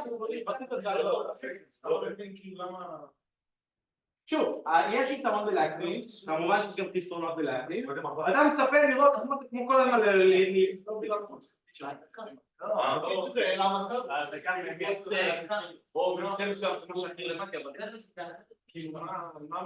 אברג' זה מאוד מובן, נכון? אברג' אתה אומר, אני פשוט לוקח את הממוצע של הכל, ואז בעצם, גם אם לא מצאתי את הכי חשוב, הכי חשוב עדיין קיים שם. לא מצליח לחבר את זה במה מצוטית כדי לראות איך השלב הזה. עכשיו יש לו הפעה של פיצ'רים איפה יש ציפור. אתה בדיוק על הפינה של הציפור, ואז יש לך פיצ'ר אחד במפה של הפיצ'רים, אומר כאן יש ציפור וכאן בשאר עומדים אפס, אין כאן ציפור. ואז הפולינג אומר, זה כל האזור הזה יש ציפור. זה לא זה בכלל. הנקודה היא להגיד, תשאיר את מה שדומיננטי, מה זה מה שדומיננטי? מה שדומיננטי זה אחת משתי היוריסטיקות שדיברנו עליהן, זה או בעצם ממוצע של כולם, גם הדומיננטי וגם לא דומיננטי, או בעצם לקחת רק את המקס, אתה אומר המקס זה הדומיננטי, אוקיי? אז מה לא ברור? אני רוצה לדעת מה צפיתי, כאילו מה שעושה לי סדר, למה זה עובד, למה זה עוזר. אני לא יודע למה זה עובד, אתה יודע למה זה עובד? אני לא יודע, איפה אני יודע? מישהו יודע? אני לא מבין למה זה מבליט לך פיצ'רים. אז האינטואיציה היא ברורה, האינטואיציה אומרת כזה דבר, לא מבליט פיצ'רים, אל תחשוב על זה במובן של להבליט פיצ'רים, האינטואיציה אומרת לך, תקטין את הגודל, אבל תשמר כמה שיותר מידע רלוונטי. מה זה לשמר כמה שיותר מידע רלוונטי? שתי יוריסטיקות נותנים לך בשביל זה. יוריסטיקה אחת היא מקס, יוריסטיקה שנייה היא אברג'. זהו, זה מה שצריך לדעת במובן הזה, אוקיי? זה האינטואיציה. האם זה באמת תמיד נכון? האם זה עובד בכל אינסוף מקרים? אני לא יודע. זה יוריסטיקה, אוקיי? זה אומר, נראה שזה נכון, נראה אינטואיטיבי, נראה לי שזה נכון, בואו נרוץ עם זה וזה אמור לעבוד טוב. נראה לי אינטואיטיבי. למה? מה זה סתם, אתה רואה, אני אקח עכשיו... טוב, בואו נדבר על זה, אני אשמח להבין באמת למה זה לא נראה לך אינטואיטיבי נכון. כן. אמרת מקודם שעושים דברים כאילו לא לגמרי. איפה הייתי שום דבר? הייתי, לא. נו, אבל איפה, נכון, יש שם אזור לא ליניארי, נכון? מה ליניארי? למטה עד אינסוף. בטח. לכן גם אנחנו נדבר על זה בחצי השני, בתקווה בחצי השני של הריגול, שאנחנו נדבר על איך לשמר את הנקודות באזור הלא ליניארי של זה. יאללה, שאלה אחרונה, כן? קודם כשהראית בפיטרים שמופעל על התמונה, אז עדיין היה להם צבע. למרות שאמרנו שהפיטרים... אין לי מושג למה עדיין היה להם צבע. אין לי מושג, יכול להיות שצריך לשמר צבע, יכול להיות שחלק מהצבע הוא הצליח לשמר, יכול להיות שהוא יעשה שם סגול. סגול זה גם באמת ערבוב של צבעים, נכון? אז יכול להיות שהוא, לא יודע, מעשה של איזשהו ערבוב. אין לי מושג, באמת אין לי מושג. אוקיי? יאללה, אני זז, חברים. יש פה הרבה עוד מלא. איך הסיפור הזה נגמר? אז ראינו שכבות של קונבולוציה, ראינו שכבות של פולינג, אמרנו עושים קונבולוציה, פולינג. איך זה נגמר? אבל בסוף נגיד יש לנו משימת קלסיפיקציה, אנחנו בסוף רוצים להוציא וקטור מגודל מספר הקלאסים ולהגיד לאיזה קלאס הוא שייך, אנחנו לסוף קלאס להגיד איזה קלאס שייך, נכון? אז איך הסיפור הזה נגמר? אז מה שעושים זה אחרי מספר שכבות של קונבולוציה ופולינג, כן עושים מספר שכבות של פולי קונקטד. עכשיו לרוב מספר השכבות של פולי קונקטד האלה הוא מאוד קטן, נגיד 2, 3 גג, אוקיי? והשכבות פולי קונקטד האלה באמת יוצאים לנו את הוקטור שהגודל שלו כמספר הקלאס, עליו נפיל סוף מקס ונקבל את זה. עכשיו שימו לב, הקלט לשכבת הפולי קונקטד זה מטריצה, זה קובייה, נכון? אז שמה אנחנו כן עושים שיפור. עכשיו מכיוון שכבר קיבלנו איזושהי רפרזנטציה קומפקטית אחרי מספר שכבות קונבולוציה ופולינג, אז לעשות פלטינג, לעשות כאילו השטחה של הייצוג הסופי, זה לא משהו כל כך נורא, כי רוב המידע כבר נמצא שם ולרוב זה יהיה משהו מאוד מאוד מאוד קטן, וגם אם נעשה השטחה אנחנו לא נאבד שם את המידע, אוקיי? אז באמת אנחנו בסוף התהליך עושים איזשהו פלטינג, מעבירים את זה בכמה שכבות קונבולוציה ומקבלים מעפלת. עד פה זה ברור? החלק הזה ברשת? אז איך הכל נראה? אז זה נראה ככה, יש לנו את הקלט לרוב בעומק 3, עושים שכבת קונבולוציה רלו, אחרי זה פולינג כדי להקטין את זה, אחרי זה עושים עוד שכבת קונבולוציה ורלו, אחרי זה פולינג, אחרי זה משליכים את ההיסק, כמה שכבות פולי קונקטד ומקבלים את וקטור הפלט, אוקיי? שנייה? כן. מה עוד הפעם? כאילו, את התהליך? כן, למה דווקא אתה עושה את הפלטן דווקא שם? כי זה, אתה אומר, עד פה אני עוצר, אני לא רוצה יותר להמשיך בשכבות קטן, מספיק קטן לדוגמה האופציה, ואז את זה אני משטיח, מעביר את פולי קונקטד ומקבל את הפלט. שזה פלט, זה בעצם וקטור על אותם פיסוף מקס, רואה מה ההסתברות המקסימלית, זאת אומרת זה הקלאס, כן. זה סיפוק אבל ספציפי. נכון. תהליך למידה, אבל דיברנו. נכון, אבל זה שלב הפורוורד ב-CNN, אוקיי? איך נראה שלב הפורוורד ב-CNN? בדיוק ככה. לקחת תמונה, העברת. לא עובד. בנית ארכיטקטורה, כמו שאתה בונה ארכיטקטורה של פולי קונקטד, בנית ארכיטקטורה, הגדלת כמה פילטרים אתה רוצה בכל שכבה, הגדרת כמה פולינג אתה רוצה לעשות. אבל איך הגדרת למשל בכל פילטר, אתה צריך ללמוד מה הפילטר הטוב. לא, זה בשלב האימון, בדיוק. מה המשקולות שלך בפולי קונקטד, מה המשקולות שלך? איך אתה עושה, איך נראה אימון פולי קונקטד? אתה מעדכן מטריצת פרמטרים, נכון? שהם בעצם הברנצ'ים האלה, נכון? ואז אתה מעדכן אותם בתהליך הגרדיאנט דיסנט, באלגוריתם הגרדיאנט דיסנט. עוד לא דיברנו, אבל זה כאילו, זה obvious, כי מה obvious פה? אתה אומר כזה דבר, זה שלב ה-forward, קיבלת out, שלב ה-backward בעצם יהיה לגזור את הלוס לפי כל אחד מהקרנלים האלה שיש לך בדרך.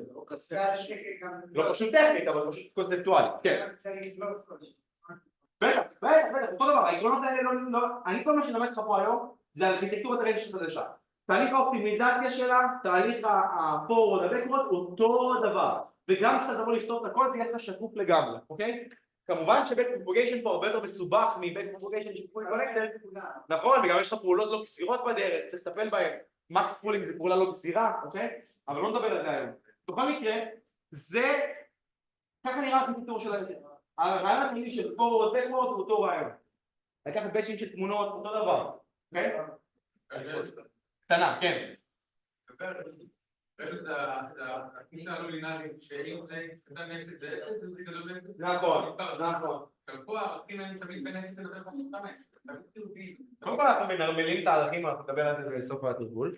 ושוב שאלתך, אם הערכים בין 0 ל-255 אבל שוב, הראינו לא, הערכים תוך כדי תנועה משתנים, זה תלוי בקרנל, נכון? היינו מינוס 8 ואחת דוגמאות. נכון. הקרנל זה המשקולות, לא זה המשקולות, הקרנל זה המשקולות ברשת CNN. עוד פעם, הקרנל זה המשקולות ברשת CNN. אם יש לכם 1000 קרנלים, אז יהיה לכם 1000 כפול 3 או כפול 3, נגיד בקרנל בגודל 3 על 3, פרמטרים למודל, משקולות למודל. זה התוצאה של משקולות על הקרנל. בדיוק, סבבה? מאוד מאוד חשוב הנקודה הזאת. המשקולות שלי ברשת CNN זה הפילטר שלי, הקרנלים שלי, סבבה? לכולם הנקודה הזאת חשובה וברורה. מדהים. אז עכשיו פייתון, איך זה נראה בפייתון? אז יש לנו, פתאום ראשים למעלה. סתם. אוקיי, אז איך זה נראה? אז יש לנו אינפוט, האינפוט הוא תמונה. עכשיו בוא נסתכל שנייה על הדבר הזה. פה אנחנו מגדירים שכבת קונבולוציה אחת. אוקיי? בוא נראה מה הפרמטרים השונים לשכבת קונבולוציה הזאת. נקודה קונבולוציה, זה אומר בוא תגדיר לי עכשיו שכבת קונבולוציה. אוקיי? מה עושים פה? אז בוא נלך שנייה לפרמטר הזה. הפרמטר הזה הוא מאוד פשוט. נכון מה הוא אומר? הוא אומר, הקרנל סייז שלי יהיה בגודל שווה 3. מה זה אומר? שכל הקרנלים שלי הוא 3 על 3. אוקיי? מעולה. מה זה אומר? זה אומר, מה זה אומר? לדעתכם? קרנל אחד. לא. מה העומק של האינפוט? מה העומק של האינפוט? זה אומר מה העומק של האינפוט? המינוח המקצועי של העומק של האינפוט זה מה מספר הצ'אנלס של האינפוט שלי. אז מה יכול להיות, איזה סוגים של תמונה, האם העומק של האינפוט באחד? יכול לבוא נמניסט, קלאסי, אוקיי? אז פה העומק של האינפוט הוא אחד. מה זה אומר? כמה קרנלים, פרשנות נוספת לכמה קרנלים זה? העומק של האוטפוט. העומק של האוטפוט, מסכימים? העומק של האינפוט, העומק של האוטפוט, גודל הקרנל. איך זה נראה? כן, אם יש לך עכשיו 10 קרנלים, אז העומק של האוטפוט יהיה 10. לקחת את האינפוט, הפעלת עליו 10 קרנלים, בדיוק, כמות הפילטרים שאתה מפעיל היא קובעת מה גודל העומק שלך. איך? לא יודע. אוקיי, לא יודעים. תכף נראה באמת שמישהו חכי. אבל הראשון הוא כן קבוע. זה האינפוט, זה אתה לא משחק איתו, כן? אבל אתה כן יכול לשחק עם הגודל של הקרנל כמובן, כן? אתה יכול לעשות אותו 3 על 3, 5 על 5, 7 על 7, 9 על 9, שחק איתו. אבל כן, זה יהיה תמיד ריבוע, נכון. גודל של האינפוט, גודל של האוטפוט, גם עם זה אתה יכול לשחק. אם הסדרה היא האינפוט. גם, זה לא מופיע פה, ולדעתי, אם אני זוכר נכון בפייטורץ' שאתה פשוט אוסף, יש פה עוד פרמטרים שאתה יכול להוסיף לקונדי, כמה פדינג וכמה סטרייל. אז אם זה MNIST, אז זה יהיה באמת גודל 1 על 28, ואם זה RGB, אז יהיה פה 3. סבבה? 28. נגיד, תמונה של MNIST היא 1, עומק 1, 28 על 28. אם היה לי פה תמונה צבעונית, אז יהיה 3, 28 על 28, אז מה הייתי צריך לשים פה? 3. ברור הדבר הזה? אתה שתתאים מלס עם התמונה היא 1, לא יודע, אתה יכול להיות שעם כמה פרינטרים כל אחד ילמד משהו אחר, אם שכלל אותם. אם העצם אומר שיהיה 10 קרנלים. נכון, בדיוק. אוקיי? עכשיו שימו לב, מה שקוף פה, בהתחול הזה, מה שקוף פה, שזה מה שיפה ב-CNN. מה לא, איזה פרמטר, איזה מימדים לא הכנסתם לחישוב שהתחלתם את הערכים של הקרנל עצמו. מה הרוחב והאורך של התמונה? שמתם לב לזה? הרוחב, ה-28 לא מופיע פה בכלל. אוקיי? הוא לא מעניין. ואתם כבר מבינים להגיד לי למה זה לא מעניין. כי יש פשוט, מה אכפת לי מה הגודל של הכלב? קח קרנל, תעבור עליו, תתמודד, תעבור עליו.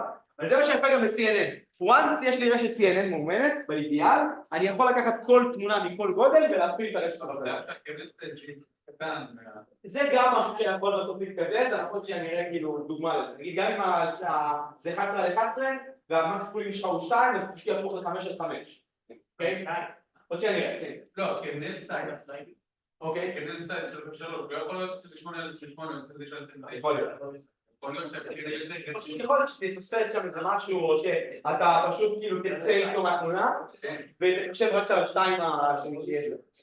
סבבה? לא מגדיר לו ספציפאי זה חמור, זה תורה. יש לו להוסיף כאילו עוד פרמטרים. שאתה לא מגדיר לו את הפתק לסטרייק. נכון, אבל אמרתי שאפשר להגדיר לו את הפתק לסטרייק, יש פה עוד פרמטרים שאתה יכול לעשות לך, סבבה? רגע, כן, שאלה אחרונה? איך אתה מעדכן את הקרנל עצמו? זה לבד? זה ב-propagation, כמו לגרדיאנט אקסנט רגיל, אתה גוזר את הלוסט מכל אחד מהקרנלים שיש לך ביד. פה זה לא קורה להם, זה רק שלב הפור, סבבה? כשאתה בונה רשת בפייטורץ' זה יהיה אותו דבר, אתה עושה לוסט נקודה בקוורד וזה יעקן לך את הכל. על הקרנל? נכון, זה כאילו יעקן את כל הקרנלים שקיימים לך ברשת. כאילו בזה אני מחבר לפונט. נכון, גם פה אנחנו נבנה חישוב ונעשה את אותו דבר, אנחנו לא מדברים על זה פה, פה זה גם הרבה יותר מורכב למימוש, אבל כבר עשו את זה בשבילנו, אוקיי? מה זה? של מה? לעשות עכשיו בפרופגיישן ל-CNN? כן, כאילו שולחן כזה. לא יודע אם זה משהו שיקח נוטבוק אחד, זה מאוד מורכב. אני עשיתי את זה, יש קורס של אלי דוד שנקרא אלגוריתמים ביו-אינטליגנטיים, יש את הרעיון? כן? אז שם בתרגיל 2 אני צריך לממש רשת CNN מאפס. לא, אני רוצה עם סצנריו, רק תראי לי את זה מעט פתח. אז נראה לי יש את זה פה. זה רבה? יש את זה משהו. אוקיי. אז מקס פולינג, איך מגדירים שכבת מקס פולינג? פה הגדרנו שכבת קונבולוציה. שכבת מקס פולינג, איך אנחנו מגדירים? אותו דבר, פשוט עושים. זה פשוט מכניסים פה את הערך של גודל החלון שאתם עושים לפי פולינג. במקרה הזה זה 2 על 2, נכון? ואז לוקחים כל 2 על 2, מוצאים את הערך המקסימלי וכולי וכולי. אוקיי? X זה הכלב שלך איך? F הגדול זה שם של הספרייה. יש ספרייה בפייטור שנקראת פונקשיונל, ובדרך כלל שמים אותה אימפורט פונקשיונל עד F גדול, ואז יש לה F גדול. אין פה חלק מהגבולות. הם מגדירים כאלה, כן מגדירים כאלו? נכון, שורה נפרדת, כן. בהתפול, שורה נפרדת. כן, היום עושים נקודה סיקוונשיאל, ואז שם אתה מגדיר את כל ה... יש את זה בדוגמה אולי על המשך.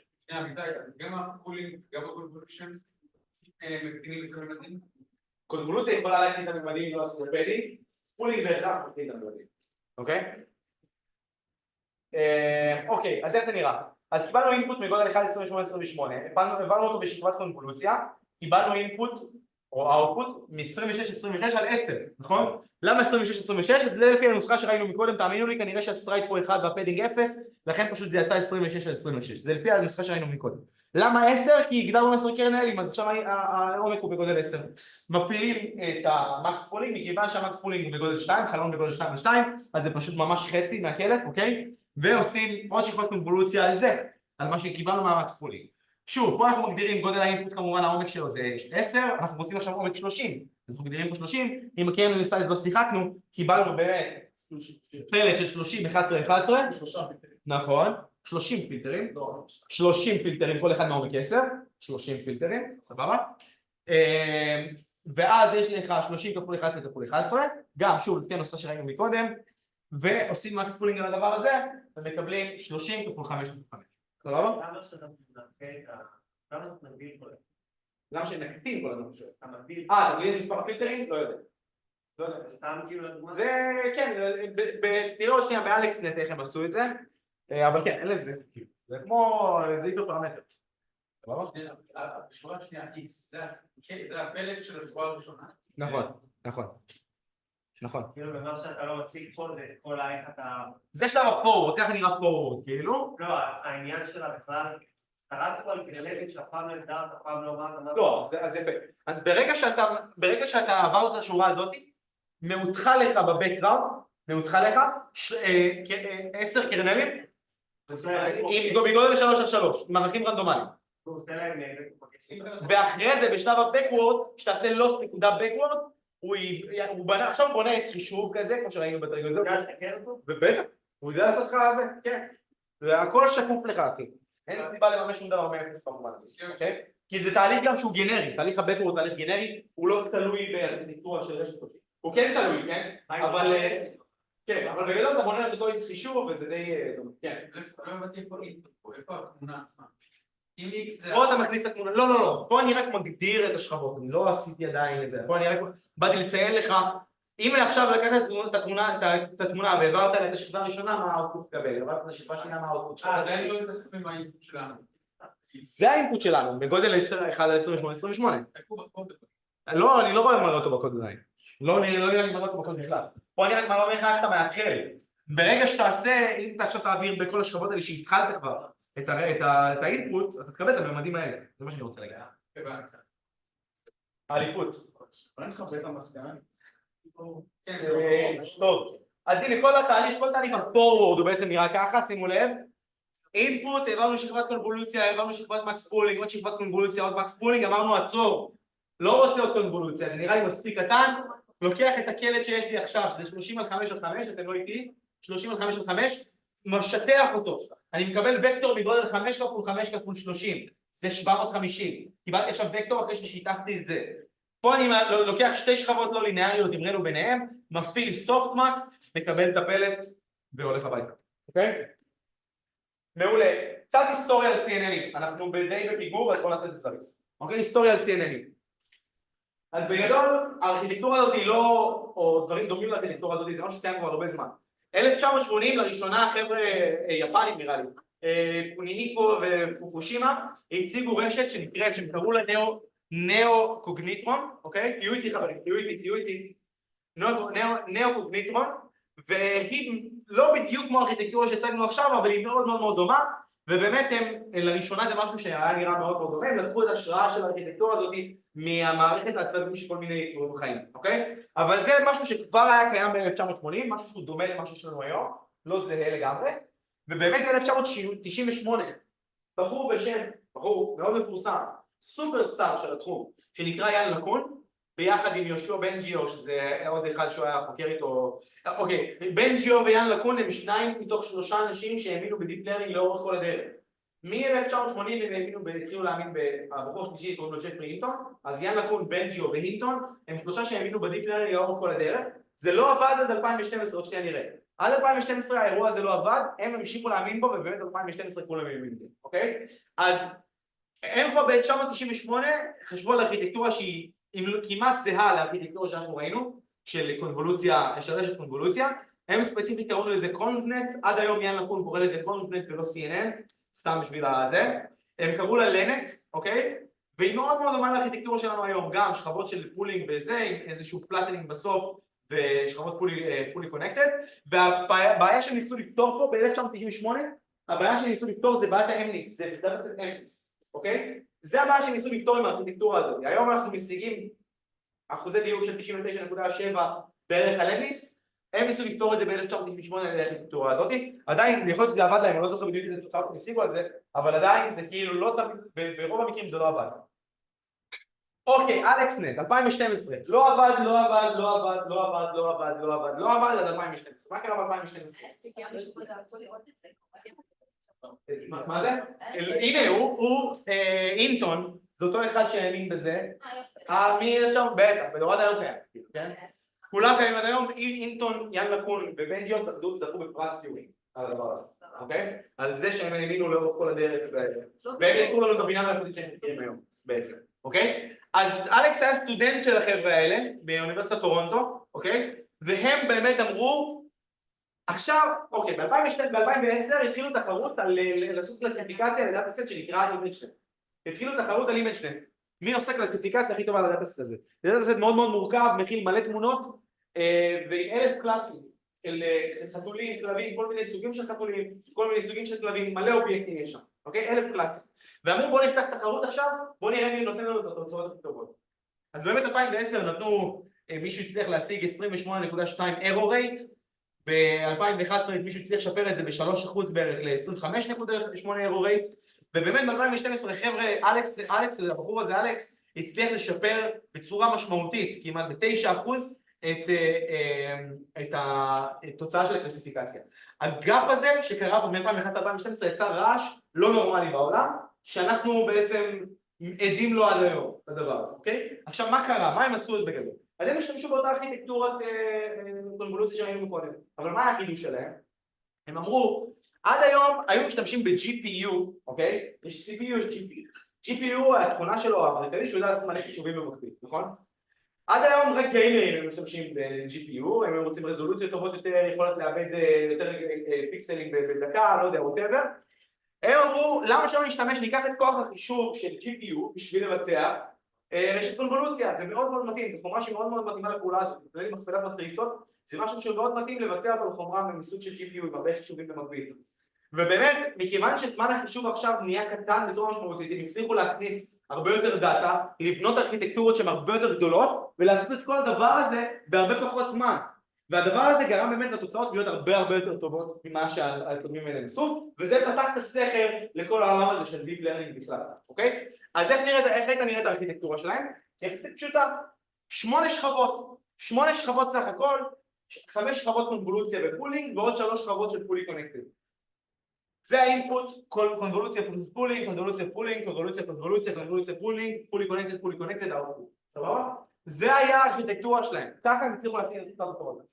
מ-2012 הייתה נטייה להגיד, אוקיי, שנייה, לפני זה, באו ב-2013, לקחו את אותה ארכיטקטורה של אלכסנט, שיחקו שם קצת עם ההידרופרמטרים, עם הגודל של הקרנל, עם מספר הקרנלים וזה, והצליחו להשיג תוצאה אפילו הרבה יותר טובה, להקטין את זה מ-error rate, להקטין אותו מ-16.4 ל-11.7, רק עם משחק של ההידרופרמטרים, של גודל הקרנל, כמות הקרנלים, הנה לדוגמה הם עשו פה, הם אמרו שבשכבה הראשונה, בשכבה השלישית ברביעית, תשנה את מספר הפילטרים מ-384, 256 ל-512, 1024 ו-512.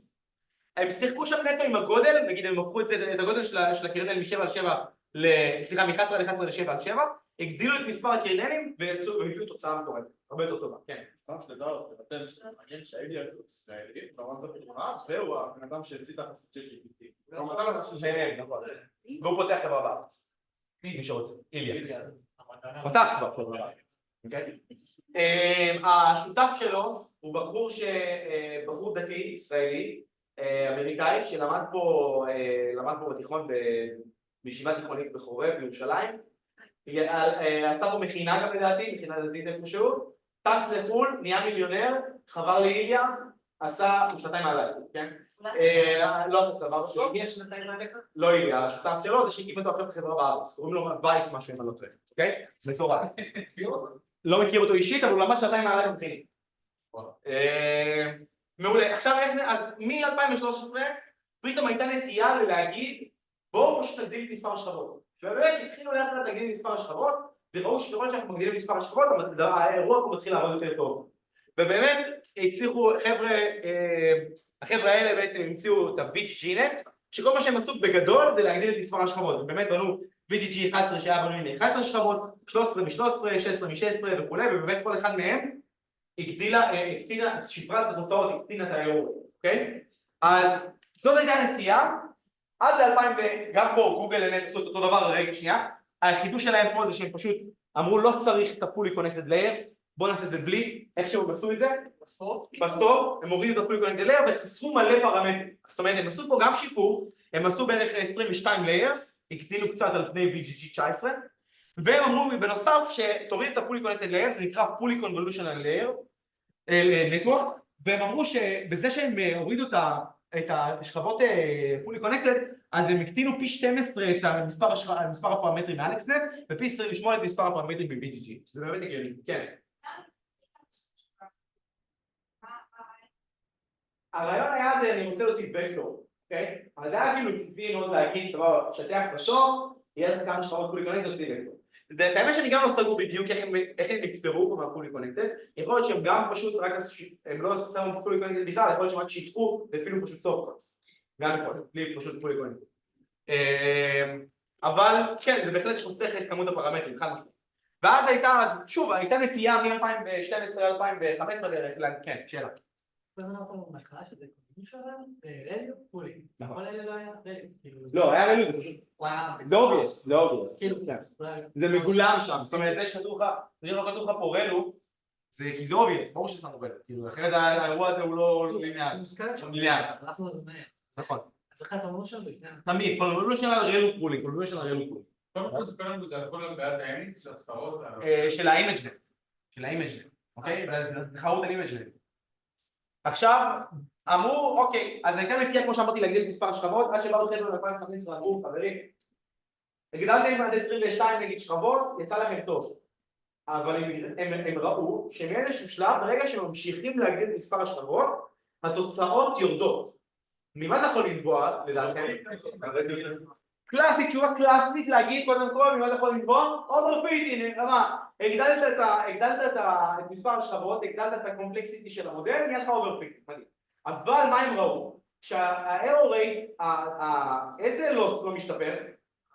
הטריינינג לוס לא משתפר, לא הוולידיישן לוס. אולי כי הם הגדילו יותר מדי מידע? חכה, הייתי רוצה לדבר על זה. הטריינינג לוס לא ישתפר ולא הוולידיישן לוס, אז מה זה אומר? שדווקא אנחנו לא באוברפיטינג אלא במה? באנדרפיטינג. זה לא שנייה נדבר על זה גם, אוקיי? קודם כל שתבינו, שהם הבינו שיש פה פוטנציאל, זאת אומרת, למה כי גדלתי מספר השכבות, אני לא באוברפיטינג, אני באנדרפיטינג, אני יכול להשיג תוצאות יותר טובות על ידי הגדלה של מספר השכבות, אבל עובדתית אני לא משיג תוצאות טובות יותר. איך הם הבינו את זה? הם פשוט ראו, הגדילו עוד יותר, ראו שבדרך באיזשהו שלב, יכול שאתה מגדיל, זה לא רק שזה לא משפר, זה אפילו מוריד, אוקיי? שזה בעצם בעיית ה-degradation שהם זיהו, הם אמרו, אני מוסיף שכבות עד איזשהו שלב זה באמת משתפר, הכל פיקס, מאיזשהו שלב זה מתחיל כבר לרדת ממש. עכשיו, מה הם האינדיקציה שלהם הייתה? כיוון שלא מדובר באוברפיטינג, כי מה שירד זה גם הטריינינג, אז אולי מדובר כנראה שבעיית אופטימיזציה פה היא קשה מדי לפתירה. איך אנחנו יכולים לשנות מפת הארכיטקטורה הם חושבו, כדי שבעיית אופטימיזציה תהפוך לטובה יותר או לקלה יותר, אוקיי? למה זה אומר, למה זה דווקא עדות לבעיית אופטימיזציה? כי אם הטריינינג לא תקוע, הוא פשוט לא מצליח להגיע לאופטימום, אוקיי? אז יכול להיות שמשהו פה בעיית אופטימיזציה לא עוד. עוד אופציה אפשרית שכבר אנשים זרקו אותה לאוויר, שאתם כבר מכירים, זה vanishing gradients, שגם יכול להיות בעייתי עם רשת עם המון שכבות. אז גם אם משתמשים ברלו, ואין לנו את בעיית ה-vanishing gradient שהייתה בסיגמונית שראינו בשבוע שעבר, עדיין יכול להיות vanishing gradient, כי עדיין הנגזרות של המשקולות, לפי המשקולות עדיין יכולות להיות בין 0 ל-1, ואם נכפיל את זה הרבה פעמים אנחנו יכולים לקבל ערך שהוא שואף ל-0 וגם לא יהיה לנו עדכון. אז זה גם בעיה מסוימת שעוד שנייה אנחנו נראה איך פתרו אותה, אוקיי? שהדגרדציה זה באמת פשוט כאילו, הם אמרו, יכול להיות שזה לא vanishing gradient, יכול להיות, אלא פשוט תהיה בעיית אופטימיזציה קשה מדי לפתירה.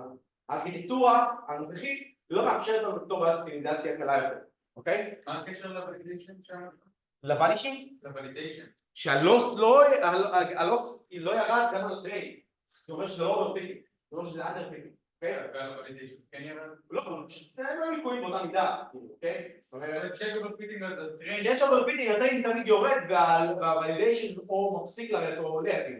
והטרייד עדיין לא ירד. בדיוק, אז זו הייתה האינטואיציה של להגיד אין פה אוברפיטינג, אנחנו עוד יכולים לנצל עוד פוטנציאל ולהוסיף עוד שכבות, אוקיי? אז איך הם עשו את זה? אז באו חבר'ה והמציאו את רזננט, שזה בעצם הרשת CNN הכי נפוצה היום, אוקיי? וגם לה יש כמה גרסאות. מה הם אמרו? הם אמרו כזה דבר, יש לזה, למאמר של רזננט יש משהו כמו 250,000 ציטוטים, שזה מטורף, אוקיי? זה מטורף. זאת אומרת שמלא השתמשו בזה, אוקיי? הם אמרו כזה דבר, אם זה הבלוק שראינו עד היום של רשת קונבולוציה, אינפוט, קונבולוציה, רלו וכולי, ומקבלים אאוטפוט, אז אנחנו נוסיף פה איזשהו קשת כזאת שנקראת סקיפ קונקשן או רזידואל, ולכן קוראים לזה רזנט, שהיא בעצם יכולה לפתור לנו כמה בעיות. אז קודם כל איך היא פותרת בעיית הוואנישינג גרדיאנט? אז שימו לב, אם עכשיו נגדיר, אם עכשיו הפלט שלי הוא, כמה זמן יש לי? לא טוב. אם עכשיו הפלט שלי הוא hx שווה ל-fx, שזה הפלט מהקונבולוציה, פלוס x, שזה בעצם ה-skip connection, לקחתי את האינפוט פשוט הוספתי לו לאוטפוט, אז שימו לב, אם אני עכשיו גוזר את הלוס לפי hx, לפי x, אני רוצה לעשות גזרת של הלוס לפי x, אז אני בעצם כמו לפי נגיד ה-chain rule, אני עושה נגזרת של הלוס לפי hx, ואז הנגזרת של הלוס לפי x, אוקיי? הנגזרת של hx לפי x, לפי ה-chain. מה זה הנגזרת של hx לפי x? זה הנגזרת של fx לפי x, נכון? פלוס מה? פלוס 1. עכשיו, איך זה פותר בעיית הוואנישינג גרדיאנט? כי אם הגרדיאנט של זה הוא ואנישינג, אוקיי? הוא נהיה ממש ממש קטן, עדיין מה יש לי ביד? תאריך 1. אז תמיד אני מעביר משהו אחורה, ואף פעם לא יעבור לי אחורה 0. אז זה באמת פותר לי בעיית הוואנישינג גרדיאנט. עוד משהו שזה פותר, שזה בעצם הופך את הבעיית האופטימיזציה לקלה יותר, אני לא ארחיב על זה, זה שהם הראו שאם אתה עכשיו, אם אתה נגיד זה, שקול לזה, ל-f של x,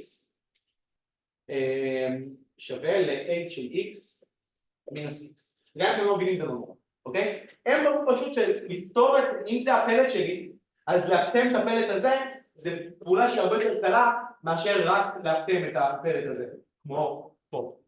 עכשיו הפלט שלי הוא f של x פלוס x, אז להקטם את הדבר הזה זה הרבה יותר קל מאשר להקטם את זה, אוקיי? יש הסבר למה, אם תרצו אז תקשו להם, אני מנסה להסביר את זה, אבל זה עוד משהו שהם הראו שהניסוי של זה נותן מעבר לוואנישינג גרדיאנט, להפוך את בעיית האופטימיזציה לפשוטה יותר, אוקיי? לקלה יותר, ואז להפוך אותה למידה לקלה, אוקיי? אוקיי, בואו נדבר על בייש נורמליזיישן. יש לנו 10 דקות לבייש נורמליזיישן, 10 דקות בטרופה. מה זה בייש נורמליזיישן? אז קודם כל נרמול זה טוב? נרמול זה טוב, נכון? למה נרמול זה טוב? אז הרבה פעמים אנחנו אומרים, אם יש לנו סקיילים, נגיד פיצ'רים שונים, בסקיילים שונים, אוקיי? אז זה דבר שיכול להיות לא טוב. למה? כי נגיד אם יש לנו רשת נוירונים, אז אם עכשיו הפיצ'ר הזה נגיד הסקייל שלו הוא מ-3 עד 24 וזה מ-0 עד 1000, אז אנחנו יכולים לקבל בעצם גם ערכים שונים בשוני מאוד מאוד גדול ברשת שלנו. וזה יכול ליצור רשת שהיא לא יציבה, יש בה שוני מאוד מאוד גדול בין הערכים. דבר נוסף, אם יש לי פיצ'רים שמאוד גדולים, אז יכול להיות שהרשת תתייחס אליהם יותר מאשר הפיצ'רים המאוד מאוד קטנים.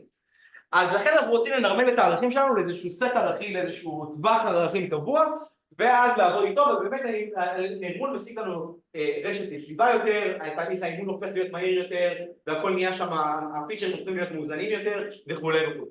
זה לנרמל את האינפוט, שזה מדהים, וזה ראינו, וזה עשיתם כבר בתרגילי בית, ואתם תעשו, אוקיי? עכשיו, בנוסף לנרמול של האינפוט, אנחנו ברשת נוירונים רוצים להגיד שאנחנו רוצים לנרמל גם את השכבות הפנימיות. למה אם משתמשים ברלו, זה הגיוני להגיד שאנחנו רוצים לנרמל את השכבות הפנימיות.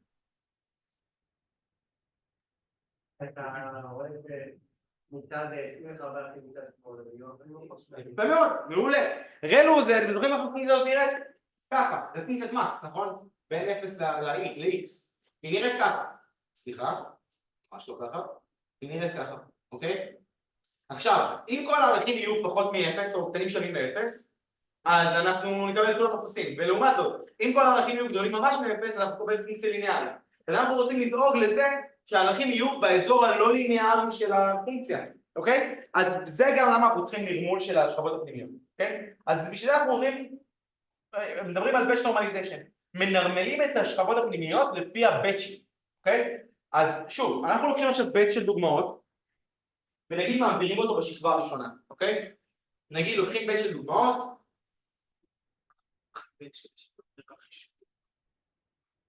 ברוב הגרדיאנט דיסנט היום עובד עם מיני בטשים, אוקיי? ומה אומר ה-batch normalization? אז הוא אומר כזה דבר, נגיד זה הרשת שלי, אוקיי? 1, 2, 3, אוקיי? וזה השכבת הידן הראשונה. מה יש בהמשך? לא מעניין. ה-batch normalization שלי קורה על כל שכבה בנפרד. אז נגיד בוא נדבר על השכבה הזאת עכשיו, אוקיי? עכשיו לקחתי batch של דוגמאות, x1, x2, x3 וכולי, עד xm. עד xm.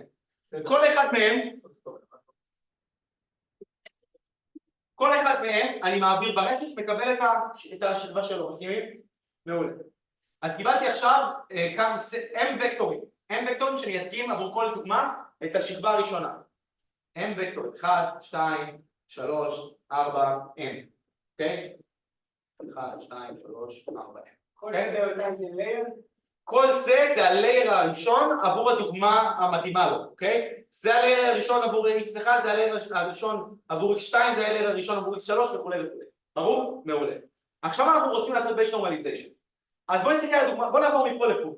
פה ההנחה היא שכל וקטור פשוט נקודה אחת, אוקיי? כל הוקטור פשוט נקודה אחת. אז אנחנו אחרי זה נאמיר את זה לוקטורים, בואו נחזור שנייה לזה ונתייחס לכל וקטור כזה כנקודה אחת. אז יש לנו m נקודות, זה יכול להיות וקטור, כרגע פה זה סקלר, אוקיי? סתם בשביל הנוחות. אז איך אנחנו עושים batch normalization? אז לוקחים את m הנקודות שלנו, שהם יכולים להיות וקטורים כמו שאמרתי קודם, ומחשבים ממוצע. אחרי זה מחשבים שונות, לפי כל הנקודות. ואז אנחנו עושים את פעולת הנרמול, לוקחים כל נקודה פה, ומנרמלים אותה לפי הממוצע והשונות. ראינו את השיטת הנרמול הזה גם שיעור שעבר, אוקיי? אז לפי הממוצע והשונות מנרמלים ואז מתקבלים הערכים האלה, אוקיי? עכשיו זה ערך סקלר, שוב אני אומר, זה יכול להיות וקטור, באותה מידה. ואז אחרי שנרמלנו אנחנו עושים את הפעולה המרכזית ב-batch normalization. מה אנחנו עושים? אנחנו לוקחים את הערך המנורמל ועושים לו סקיילינג ושיפטינג. מה זה הסקיילינג? לוקחים איזשהו פרמטר למדה, גמא, סליחה, מכפילים אותו בערך המנורמל ועושים לו שיפטינג עם עוד איזשהו פרמטר בטא. הפרמטרים גמא ובטא הם פרמטרים, קודם כל בואי נראה את התהליך הזה נראה, אוקיי? אז זה פה נרמלנו רק, פה עשינו את ההכפלה בסקייל ופה עשינו את השיפטינג, אוקיי? עכשיו, קודם כל לפני שנסביר מה המשמעות של זה, הפרמטרים גמא ובטא הם פרמטרים נלמדים, הם לא היפר פרמטרים, הם לא כמו ה-learning rate, הם פרמטרים נלמדים, הם משפיעים על הלוס, ומכיוון שהם משפיעים על הלוס, אנחנו נגזור את הלוס לפיהם, אוקיי? אז הם פרמטרים נלמדים, זה דבר ראשון, הגמא והבטא הם פרמטרים נלמדים. עכשיו, מה עוזר לנו הסקיילינג לשיפטינג? אז קודם כל, סקיילינג סבבה זה גם שוב להכניס את זה לאיזשהו טווח של ערכים. השיפטינג אומר, שימו לב מה קרה מפה לפה. פה היו לנו עכשיו רק שני ערכים מימין לאפס, אוקיי? עכשיו יש לנו כמה ערכים מימין לאפס? 3 ערכים מימין לאפס, אוקיי? אז אם יש לנו 3 ערכים מימין לאפס, אז יצרנו עכשיו אינפוט יותר מאוזן אולי לרדת, אוקיי? יש לנו 3 דוגמאות עבור כל דוגמה, יש לנו 3 דוגמאות עכשיו שהערך שלהם הוא מימין לאפס, אז עכשיו יצרנו פה משהו שיותר מאוזן עבור הרלו, וזה טוב לנו, אוקיי? אז זה למה השיפטינג הזה. עכשיו שוב, זה פרמטרים נלמדים. אנחנו מקווים שבתוך כדי תהליך האימון, הפרמטרים האלה יהיו יותר טובים ויעשו בעצם סקיילינג ושיפטינג טוב יותר, שיביא בעצם קלט יותר טוב להרלו. אחרי שעושים את ה-batch normalization, מפעילים את הרלו. ברור? להוריד את הממוצע. מה זה? הנה, פה אתה מוריד את הממוצע. אתה עושה אותם פלוס בטא. לא, פלוס בטא זה נותן רק שיפטינג. כאילו להגיד, קח את זה, תוסיף לו דרך, כדי שחלק, האינטואיציה היא בעצם אומרת שחלק מהערכים יהיו מימין לאפס. אבל אני מודע לכם מימין לאפס, ברגע שהממוצע באפס. נכון, אבל אתה רוצה אולי עוד, נגיד הנה, אז בוא נעבור לוקטורים, איך קורה בוקטור? אז גם פה אני פשוט מחשב את הממוצע של כל רכיב, כאילו עושה ממוצע של הוקטורים, שזה בעצם ממוצע של כל רכיב, עושה שונות של כל רכיב, ואז כל וקטור, xi הוא וקטור עכשיו, אני פשוט לוקח את הוקטור, מחסיר ממנו את וקטור ממוצעים, ומחלק בוקטור של הסקייל, אוקיי? ואז אני מקווה, ואז אני לוקח את הגמא, גמא עדיין זה סקלר, מספר כלשהו, אוקיי? ואני מכפיל אותו בוקטור ועושה שיפטינג לוקטור גם על כל רכיב ורכיב בנפרד. עכשיו, השיפטינג הזה יכול להיות שמה יקרה, יכול להיות שבזכות השיפטינג הזה, היו לי עכשיו הרבה ערכים שהם מינוס, לא חייב להיות מינוס אחד, כן? ויכול להיות שהשיפטינג הזה גרם לחלק מהערכים להיות מימין לאפס, ממש גדול ממש מאפס. ואז זה יצר מצב של איזשהו פיזור טוב יותר לקראת הרלו, שהוא לא יאפס את כולם בצד אחד, או לא יהפוך את כולם ליותר גדולים מאפס בצד השני. ייתן לי איזשהו משהו סביב האזור של הליניאריות, כן. אבל הבטא זה לא בבעיה. לא, זה שונה, זה לא הבייס. הבטא זה השיפטינג בתהליך הבאץ' נורמליזיישן. הבייס הוא לא קשור פה עדיין, הבייס הוא בא אחרי זה, אוקיי? זאת אומרת, הבייס הוא אחרי שעשית את זה, אוקיי? והפעלת את הרלו, אז עכשיו יש לך שכבה חדשה. השכבה הזאת אתה תכפיל אותה במטריצת הפרמטרים החדשה, ותוסיף את הבייס המתאים. כאילו, אתה מביא איזשהו אינפוט, אתה מכפיל אותה במטריצה, ואז מוסיף את הבייס, עושה נורמליזציה ומוסיף עוד בייס, כאילו. זה יכול לקרוא לו סוג של בייס, כן? אבל זה עוד פרמטר אחר שהוא לא קשור לבייס. כן, נכון. כן. זה נטו כאילו לתת לרלו ערכים שהם יהיו מפוזרים בצורה שהיא תהיה טובה. תקרא לזה ככה, כן. כאילו בהתחלה לעשות נורמליזיישן, כי יכול להיות שאנחנו נגיד סנטימטרים, אבל נגיד אחר כך באים למה האינטואיציה כמה עם הנורמליזיישן, לפעמים דווקא לא יהיה, לעשות נגיד סוף מקס ככה גדול ביותר, כי בעקבות המשקולות והפילטר ממש הוא נהיה יותר חזק, ואז אני יכול לסחבר. אז אתה מנרמל, אתה דווקא מוריד את ההבדלים האלה. אז קודם כל אני לא יודע להגיד לך, אבל מה שאני חושב זה שאתה רוצה להשאיר את ההבדלים המשמעותיים יותר, לא הבדלים של סקייל. הבדלים של סקייל זה הבדלים לא טובים, כאילו זה הבדלים שהם לא אומרים כלום. הבדלים משמעותיים זה הבדלים של מה המשמעות של הפיצ'ר, אוקיי? את זה אתה כן רוצה להשאיר, וזה הסקייל לא מאבד לך, אוקיי? נכון, אתה רק הפכת לו לדבר ערכים אחר, אבל זה לא איבד לך את המידע הרלוונטי הזה. אבל אתה רוצה להתעלם מהמידע שהוא הרידנדנט הזה, או המלוכלך הזה, שהוא קשור לסקייל. נכון, לא, זה לא מספיק, כל אחד יכול להשתנות בהתאם לפרמטרים של כל מטריצה, של כל שכבה. זאת אומרת, עדיין יכול להיות לך הרבה ערכים שהם מינוסים, זה תלוי במטריצת פרמטרים, אוקיי? לכן צריך לעשות את זה באמת עבור כל שכבה בנפרד. זאת אומרת, התהליך הזה קורה עבור כל שכבה בנפרד. מה זה מייצר? שבאמת תהליך הפורוורד נהיה יקר יותר, כן? אז בואו נסתכל שנייה קצת איזה. אז תהליך הפורוורד באמת נהיה יקר יותר, כי כל שכבה אנחנו עושים עוד אקסטרה של חישוב, עושים ממוצע לבאצ'ים, אבל גילו באמת שהתהליך ההתכנסות בכללי הוא מהיר יותר, דורש פחות איפוקים, וגם הראו שהוא מביא לבטר פרפורמנס, שזה אולי מתקשר באמת לנקודה האחרונה פה, שבאמת באץ' נורמליזיישן זה גם איזה סוג של רגולריזציה, אוקיי? למה? כי לשחק עם הערכים שם יכול שזה באמת נותן איזשהו רגולייזר לרשת, ובאמת העובדה שיש רגולריזציה יכולה באמת לשחרר גם את התוצאות על איזשהו טסט סט. ועוד משהו שאמרו, שהוא גם הגיוני, זה שאם אתה עושה באץ' נורמליזיישן, אתה פטור מלעשות נורמליזציה לאינפוט. זה עוד משהו שיהיה. שאם אתה עושה כבר, אם יש לך כבר באץ' נורמליזיישן ביד, אתה פטור מלעשות נורמליזציה לאינפוט, כי הוא כבר דואג לך לכל הנורמליזציה הרלוונטית בשביל. נכון, הוא עושה לך את זה תוך כדי תנועה. שתי פרמטרים לשכבה? שתי פרמטרים נלמדים לשכבה, נכון, נכון. אוקיי. אוקיי, אז איך נראה עכשיו בתהליך האינפרנס? אז אמרנו בבאץ' נורמליזיישן עבור כל באץ' אני יודע איך לעשות כאילו, אני יודע לחשב את הממוצע לפי הבאץ', נכון? אבל ואז יוצא מצב שתמיד הרשת בשלב הטריילינג, אנחנו תמיד, הסקיילינג שלה היה לפי איזשהו גודל באץ' מסוים, נכון? עכשיו בשלב האינפרנס אין לי באצ'ים, יכול להיות שהייתי רק 100 דוגמאות, אין לי באמת באצ'ים. אז איך אני דואג לעדיין לעשות באץ' נורמליזיישן? עכשיו אני עדיין צריך לעשות באץ' נורמליזיישן, למה? כי אני צריך לדאוג שהסקיילינג בזמן האינפרנס יהיה פחות או יותר כמו אותו דבר כמו הסקיילינג שהיה בזמן הטריינינג. אני לא רוצה שהרשת תראה פתאום ערכים מאוד מאוד שונים בין הטריין לטסט, זה יכול לתת גם תוצאות שונות. אז אני עדיין רוצה לעשות באץ' נורמליזיישן בזמן האינפרנס. אז איך אני עושה את זה בפועל? אין לי הרי באצ'ים, אז אני משתמש במידע שהיה לי מהטריינינג. מה אני עושה? אני אומר אוקיי, בוא ניקח את כל הבאצ'ים שהיו לי בזמן הטריינינג, ועבור כל באץ' ניקח את הממוצע שלו.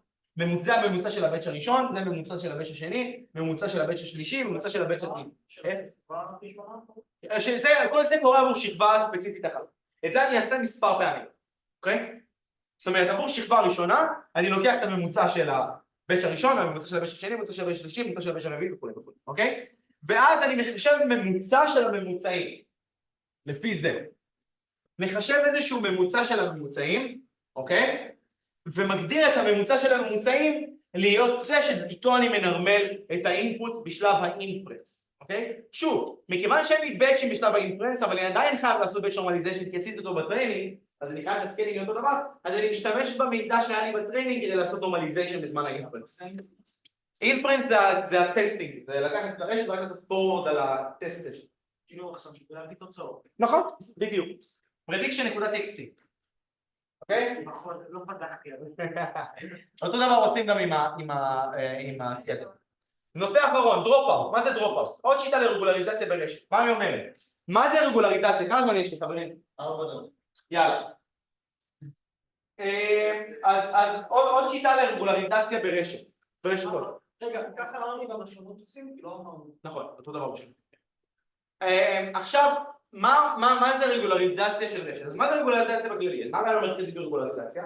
להקשות על תהליך האימון, לגרום לרשת לא ללמוד טוב מדי, לא להתאמן טוב מדי על הטריינינג סט, כדי שתוכל להכליל טוב גם על הטסט, כדי שלא תגיע לאוברקוד. אז איך מקשים על תהליך האימון ברשת? אז אופציה אחת, זה מישהו בא ואמר, בוא נעשה דרופ-אוט, מה זה אומר? בוא ניקח כל שכבה ונוריד במספר מסוים של נוירונים בשכבה. מה זה אומר להוריד? תגדיר אותם להיות 0. איך מחליטים? אז אומרים כזה דבר. בואו ניקח כל שכבה ונגדיר איזושהי הסתברות מסוימת ונגיד, בהסתברות מסוימת עבור כל נוירון אנחנו משאירים אותו ומורידים אותו, אוקיי? ואז יוצא נגיד פה הורדנו 2, פה הורדנו 3, פה הורדנו 2 וככה בעצם בכל היפוקה אנחנו מורידים נוירונים אחרים כי זה הסתברותי ואנחנו מתאמנים עם פחות נוירונים בכל פעם. זה בעצם איפוס של משקולות? איפוס שלוש המשקולות של הנוירון עצמו ואז ממילא 0 כפול המשקולת זה יותר לך 0 אז הוא לא פעיל, הנוירון הזה הופך להיות לא פעיל, אוקיי? אז מאפסים חלק מהנוירונים, אוקיי? ועושים ככה תהליך האימון, אוקיי? איך זה נראה? אז נגיד עכשיו יש לנו, זה המודל שלנו ואנחנו עכשיו בתהליך בשלב הפורוורד אנחנו מגדירים איזושהי הסתברות עבור כל שכבה שהיא אומרת באיזה הסתברות אני מוריד נוירון או לא מוריד, אוקיי? אז נגיד בשכבה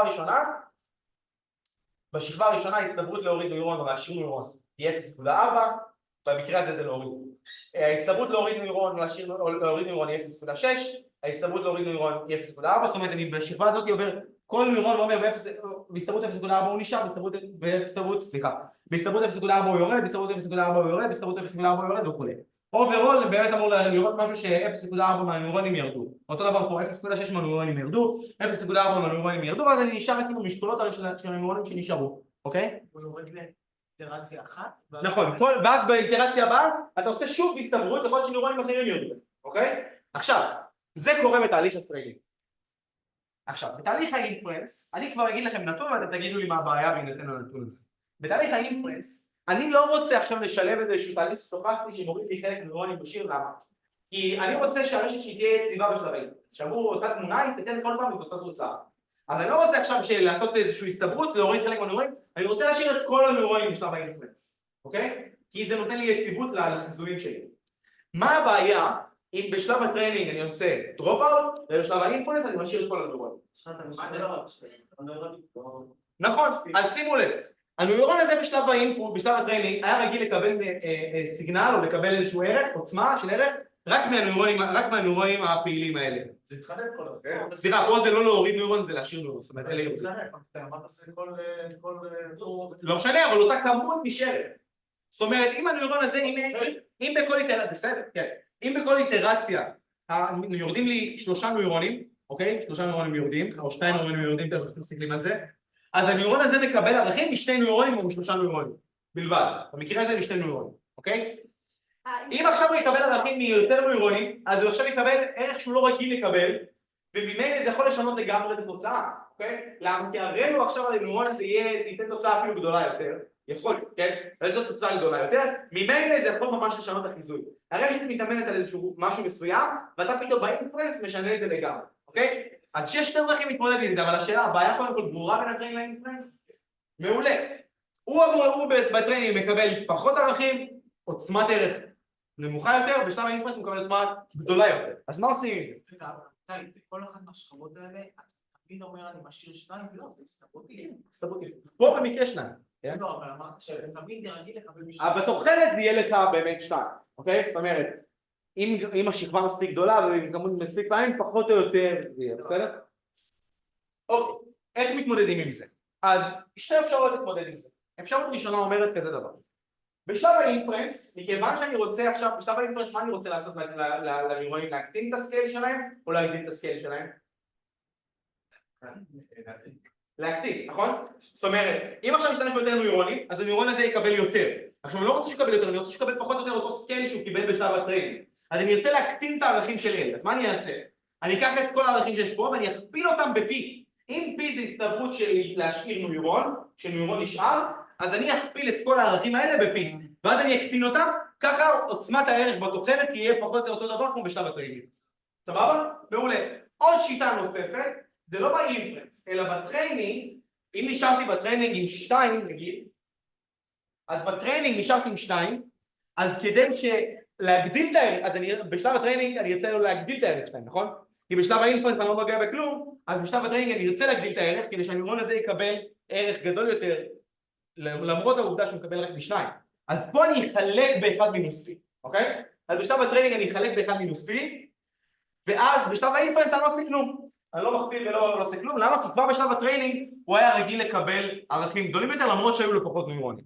כי פשוט הגדלתי את הסקייל כל נוירון. אז ככה מתמודדים עם האינפרנס. בואו נראה מה עוד יש לנו ביד. תמיד תגדיל כאילו ביחסיות לכמה הורדת. בדיוק, כדי שהתוחלת תשאר אותו דבר של התוצאה. שנייה. איך זה נראה בפייטורץ'? אז זה נראה ככה בפייטורץ'. מגדירים את הרשת שלי, ואם אתם רוצים להוסיף דרופ-אאוט, אתם עושים פשוט n נקודה דרופ-אאוט, אפשר להוסיף פה איזשהו פרמטר p, אתם יכולים להשתמש בפרמטר הדיפולטיבי וכולי. מה הדיפולט בעצם? הדיפולט נראה לי 0.2.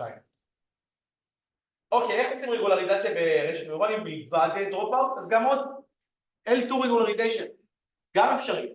לקחת את הלוס שלי ולהעניש גם את המשקולות, אוקיי? זה גם משהו שאפשרי, עשיתם אותו בתרגיל 3, אפשרי לעשות אותו גם עכשיו, אני נותן לכם תוצאות יותר טובות. זה נקרא או L2 regularization או weight decay. זה גם זה עם עוד איזשהו פרמטר למטה. סבבה? מה עוד להיום? זהו, שאלה, כן.